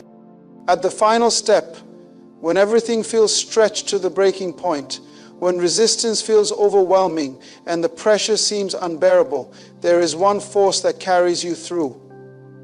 It is not talent, it is not connections, it is not even strategy. It is identity. It is knowing who you are at the deepest level, beyond circumstances, beyond feelings, beyond external validation. Identity is the secret weapon that allows you to finish what you started. It is the anchor that holds you steady when the winds of doubt and fear try to blow you off course. Without a firm grip on your identity, the final step will feel impossible because you will interpret the struggle as a reflection of your worth. But when you know who you are, you realize that your worth was settled before the battle even began. Identity is not something you earn through achievement, it is something you receive through revelation. You do not become a chosen one because you succeeded. You are a chosen one before you ever take the first step. It is the internal knowing, rooted in the voice of God, that you are called, equipped, appointed, and assigned for a purpose greater than yourself. That identity must be louder in your soul than the noise of the world around you. If you almost see yourself based on your circumstances, you will quit when circumstances become unfavorable. But if you see yourself through the lens of divine identity, you will press through circumstances because you understand they are temporary, but your calling is eternal. At the final step, the enemy will not primarily attack your dream. He will attack your identity. He will whisper that you are a failure, that you are a fraud, that you are forgotten, that you are foolish for believing. He will replay every past mistake, magnify every current weakness, and prophesy every future defeat. If you do not know who you are, you will believe the lies. you will forfeit your inheritance because you will assume you are unworthy to claim it. The real warfare is always over your identity, because identity drives destiny. If the enemy can make you doubt who you are, he can disqualify you from the race without ever touching your circumstances. You will disqualify yourself by giving up prematurely. Identity is what empowers perseverance. When you know you are chosen, you endure differently, you fight differently, you wait differently. You do not interpret delays as denials. You do not interpret hardships as rejections. You understand that the weight you carry is confirmation of the calling you carry. You are not surprised by resistance, you expect it. You are not discouraged by opposition, you are strengthened by it. You are not overwhelmed by the burden, you are honored to bear it, because you know that chosen vessels are trusted with greater battles and greater blessings. When you know who you are, you stop negotiating with fear. You stop entertaining doubt. You stop seeking permission from people who were never assigned to understand your journey. You stop shrinking yourself to fit into places God called you to transform. Identity gives you the boldness to walk alone if necessary, the courage to build when others are tearing down, the patience to wait when others are rushing ahead. Identity fortifies you against the storms of public opinion and internal insecurity. You cannot afford to reach the final step and still be questioning your worth. The final step demands full confidence in your God-given identity. Not arrogance, not pride, but a humble, fierce certainty that you are who He says you are. Confidence that you are anointed for this moment. Confidence that you are equipped for this battle. Confidence that you are destined for this victory. Every promise you are pursuing requires a level of internal fortitude that is rooted in identity. Without it, you will self-sabotage when the pressure peaks. The revelation of identity is not just a theological concept, it is a survival weapon. When David faced Goliath, it was not his slingshot that gave him the advantage, it was his identity. He knew he was a covenant son of Israel, and that Goliath was an uncircumcised Philistine. David's confidence did not come from his size, his armor, or his experience. It came from his understanding of who he was in covenant with God. When you stand at the final step, you must have the same internal posture. Your confidence must be anchored in who you are, not what you feel. Feelings are fickle. Identity is eternal. There will be moments at the final step where nothing externally validates your progress. No applause, no breakthroughs, no signs that you are winning. In those moments, it is your identity that reminds you that winning was determined the moment you said yes to the call. You are not fighting for victory, you are fighting from victory. Your identity guarantees that the outcome is already secure, even if the process feels uncertain. This knowing transforms how you endure. You stop interpreting silence as abandonment. You stop interpreting slow progress as failure. You see everything through the lens of a conqueror who has already been crowned in heaven, even if the crown has not yet touched your head on earth. Identity also governs how you recover. Even if you fall at the final step, even if you stumble under the weight, even if you temporarily lose your grip, knowing who you are allows you to get back up. A righteous man falls 7 times and rises again because his identity is not tied to his fall, it is tied to his calling. Identity allows you to see setbacks as setups, not sentences. It gives you resilience that cannot be manufactured through willpower alone. Identity protects your focus. When you know who you are, you stop being distracted by battles that are not yours to fight.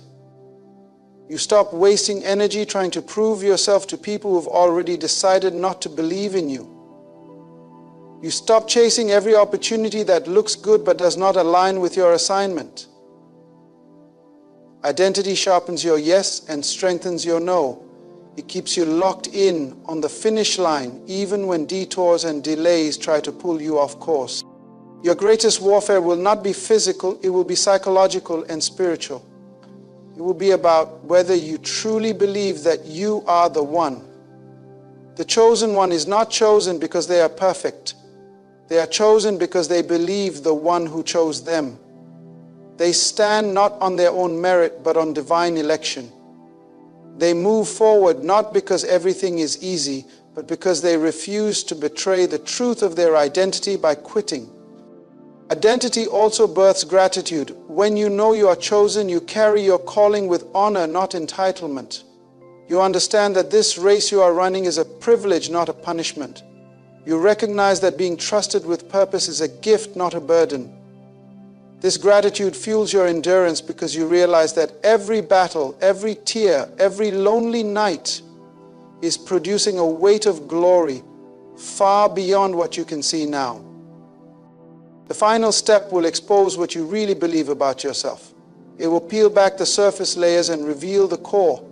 It will show you if your identity is built on sand or on the solid rock of divine truth. If you have spent the journey building your identity on accomplishments, applause, or approval, the final pressure will crush you. But if you have built your identity on the unshakable word of God over your life, you will withstand the pressure and step into the... Before you can ever walk into what you are called to possess, you must first see it within yourself. Victory is not first won on the battlefield. It is first won in the mind, in the heart, and in the spirit.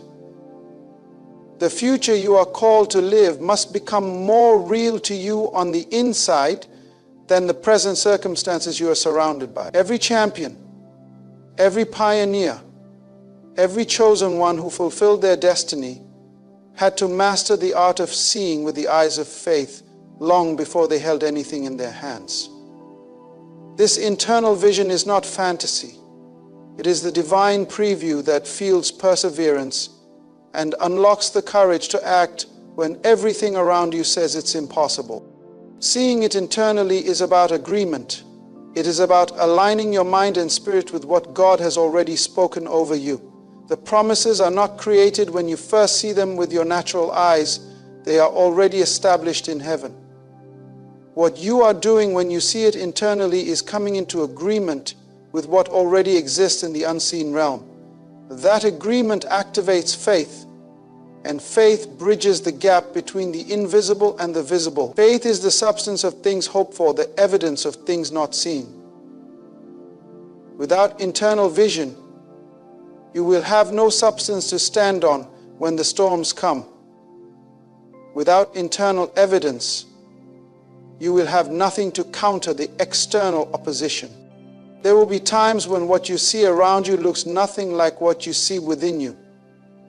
In fact, the external environment may directly contradict the internal vision.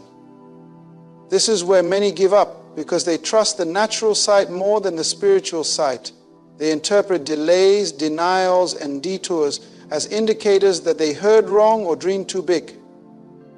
But those who finish understand that what you see externally is always delayed compared to what you see internally.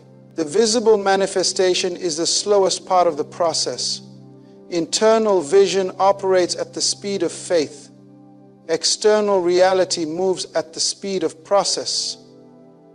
You must hold on to the faster internal vision while waiting patiently for the slower external manifestation. Seeing it internally also guards your heart against discouragement. It becomes your anchor when emotions fluctuate. It becomes your fortress when criticism comes. When you have a clear internal picture of where you are going, you are less vulnerable to the temporary battles along the way. You are not thrown off course by every bad day, by every delay, by every rejection. You measure progress not by what is happening around you, but by your faithfulness to the internal vision. That inner clarity gives you consistency. It gives you a reason to keep moving even when it feels like you are walking in circles. Internal vision requires imagination that is surrendered to the Spirit of God. It is not about wishful thinking. It is about Spirit-led seeing, It is about letting God paint on the canvas of your heart a picture of what He has called you to build, to birth, to become. That picture must become so detailed, so vibrant, so tangible inside you that you can describe it even when there is no external evidence. Abraham had to see himself as the father of many nations long before he had even one son. Joseph had to see himself as a ruler long before he was pulled out of the pit or the prison. David had to see himself as a king long before the crown ever touched his head. They walked differently, spoke differently, and endured differently because they carried the outcome within them. The danger is that many people want to experience externally what they have not yet seen internally. They want success, influence, impact, fulfillment, but they have not yet incubated the vision within their spirit. They have not yet nurtured the image of the promised future until it becomes bigger than the fear of failure. They have not yet let it get rooted deep enough to survive the droughts, the deserts, and the disappointments.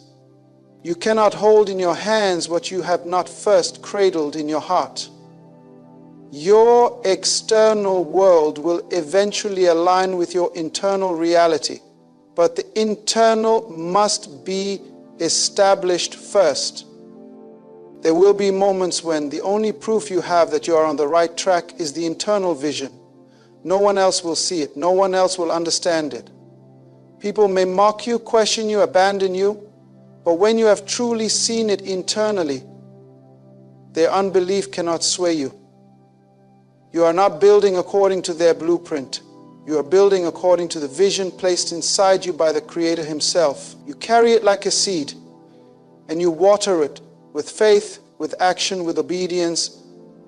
And just like a seed germinates underground where no one can see it, your vision grows in hiddenness before it breaks through into visibility.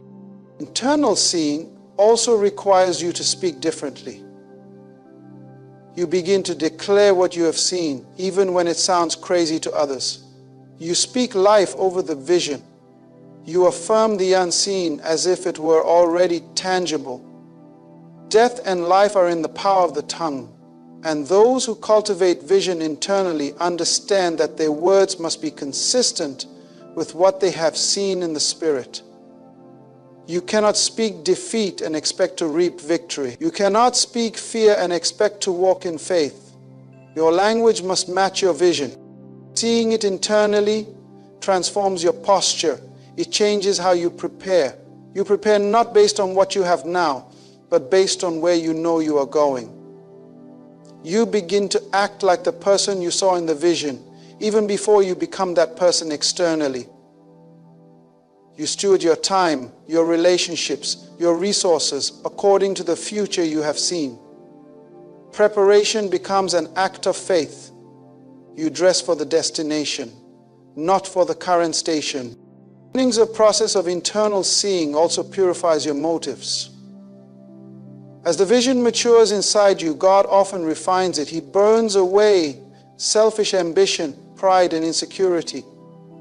He shapes the vision until it reflects His heart, not just your desires. This purification ensures that when the external manifestation comes, you will carry it with humility and stewardship, not arrogance or recklessness. The internal preparation is just as important as the external possession. You must be ruthless in protecting your internal vision. Doubt, fear, bitterness, impatience, all these are enemies that try to cloud your sight. If the enemy can blur your vision, he can delay or derail your destiny. Therefore, you must guard your heart diligently. You must feed your spirit with the promises of God. You must surround yourself with voices that speak faith, not fear. You must silence the noise that tries to drown out the whisper of destiny inside you. What you see internally becomes the seed that produces externally. No harvest appears without first planting. No building rises without first envisioning. No destiny is fulfilled without first being seen. When you see it internally, when you believe it, nurture it, prepare for it, you are already halfway to walking in it. The distance between you and your destiny is not measured in miles. It is measured in clarity, faith, and perseverance. See it, hold it, walk toward it, and in time, the world will see it too. When you stand at the very edge of your destiny, when the finish line is within sight but not yet underfoot, when all your preparation has brought you to the threshold but not yet into the promise, there is one thing that will carry you across: faith. Faith is the bridge at the final moment. It is not strength. It is not intellect.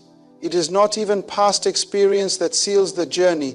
It is pure, raw, unfiltered faith. Faith that God is who He says He is. Faith that you are who He says you are. Faith that what has been promised will surely come to pass, even when every natural indicator tries to convince you otherwise. Logic often fails. Reason can no longer sustain you. The facts in front of you may contradict the future you have fought for. It is in this moment that faith stands as the bridge connecting where you have been to where you are going. Without faith, you will stare at the gap and retreat. You will see the impossibility of it all and allow fear to turn you back.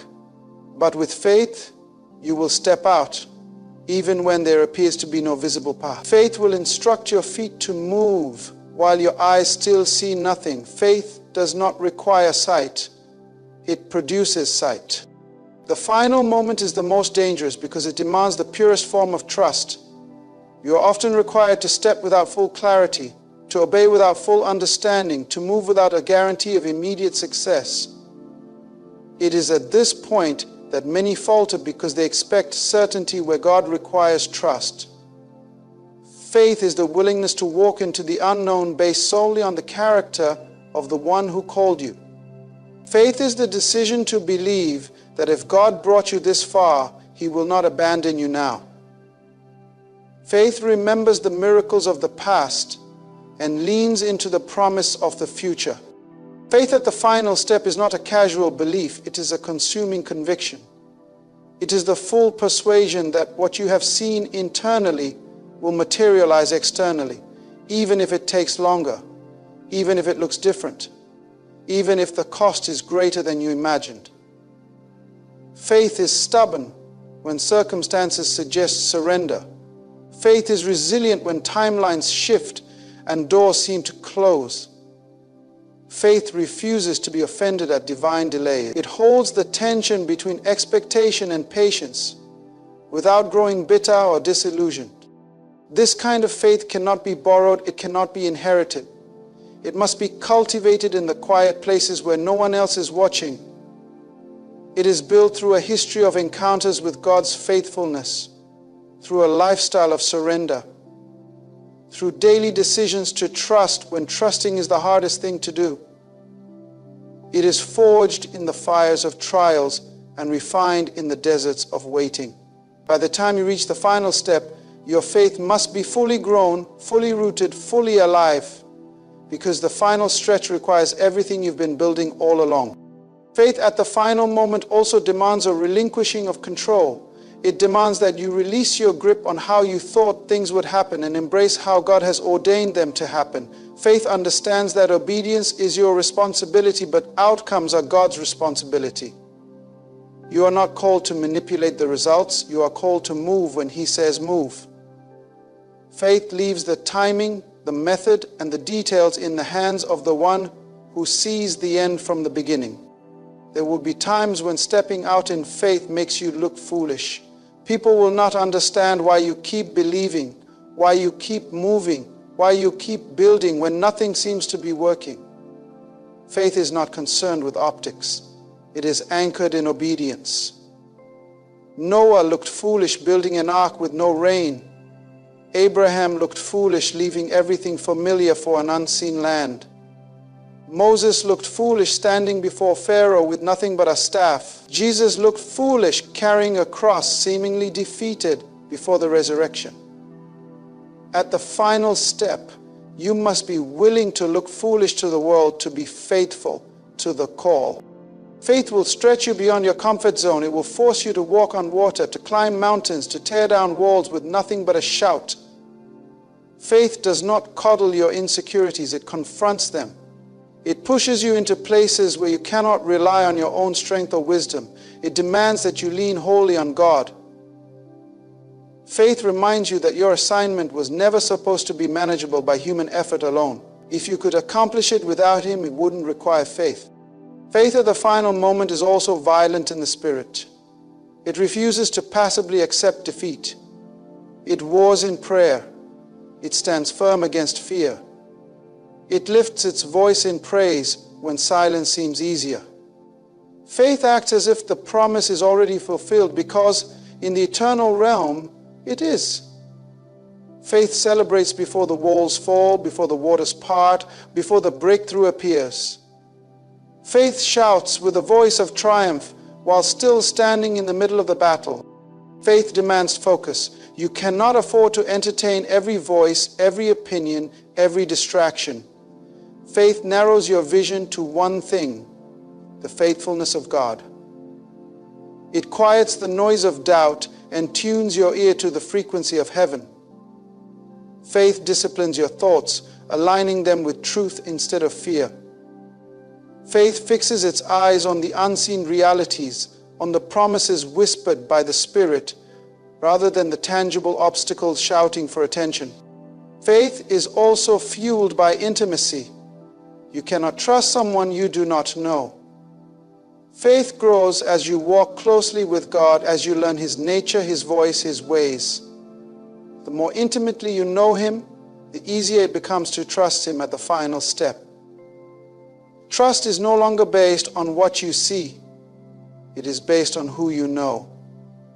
You trust not because the path is clear, but because the one leading you is trustworthy. Faith at the final moment is a seed that yields supernatural harvests. It is the act of planting obedience in barren soil and expecting abundant fruit.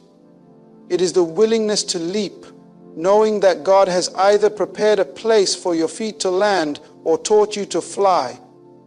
Faith transforms the final moment from a cliff into a bridge, from a risk into a reward, from a death into a resurrection. When you look back later, you will realize that the final moment was not as much about crossing into the promise as it was about becoming the kind of person who could carry the promise. The faith you exercised at the final step will echo into every future victory. It will shape how you lead, how you build, how you dream. It will become the foundation for even greater exploits because faith never stops growing once it is activated. Faith is not just the bridge, it is the victory itself. For everyone born of God overcomes the world, and this is the victory that overcomes the world, even our faith. The final step is crossed not by sight, not by strength, not by certainty, but by the audacious, immovable, unrelenting faith that believes God is faithful to finish what He started. My friend, the destiny placed within you is not a distant hope. It is a living reality waiting for your agreement, your vision, and your faith. You are not standing at the edge by accident. You have been prepared, molded, refined for such a time as this. Now is the moment to see it for yourself, to look beyond the noise, the fear, the doubt, and lay hold of the unseen with both hands. This is the final step. The call has been made. The bridge of faith has been built beneath your feet. It is time to move, not with hesitation, but with holy boldness. It is time to step into what was always yours, to walk in what was already written, to possess what heaven has reserved in your name. You are the chosen one. See it, believe it, and by faith take the step that will change everything.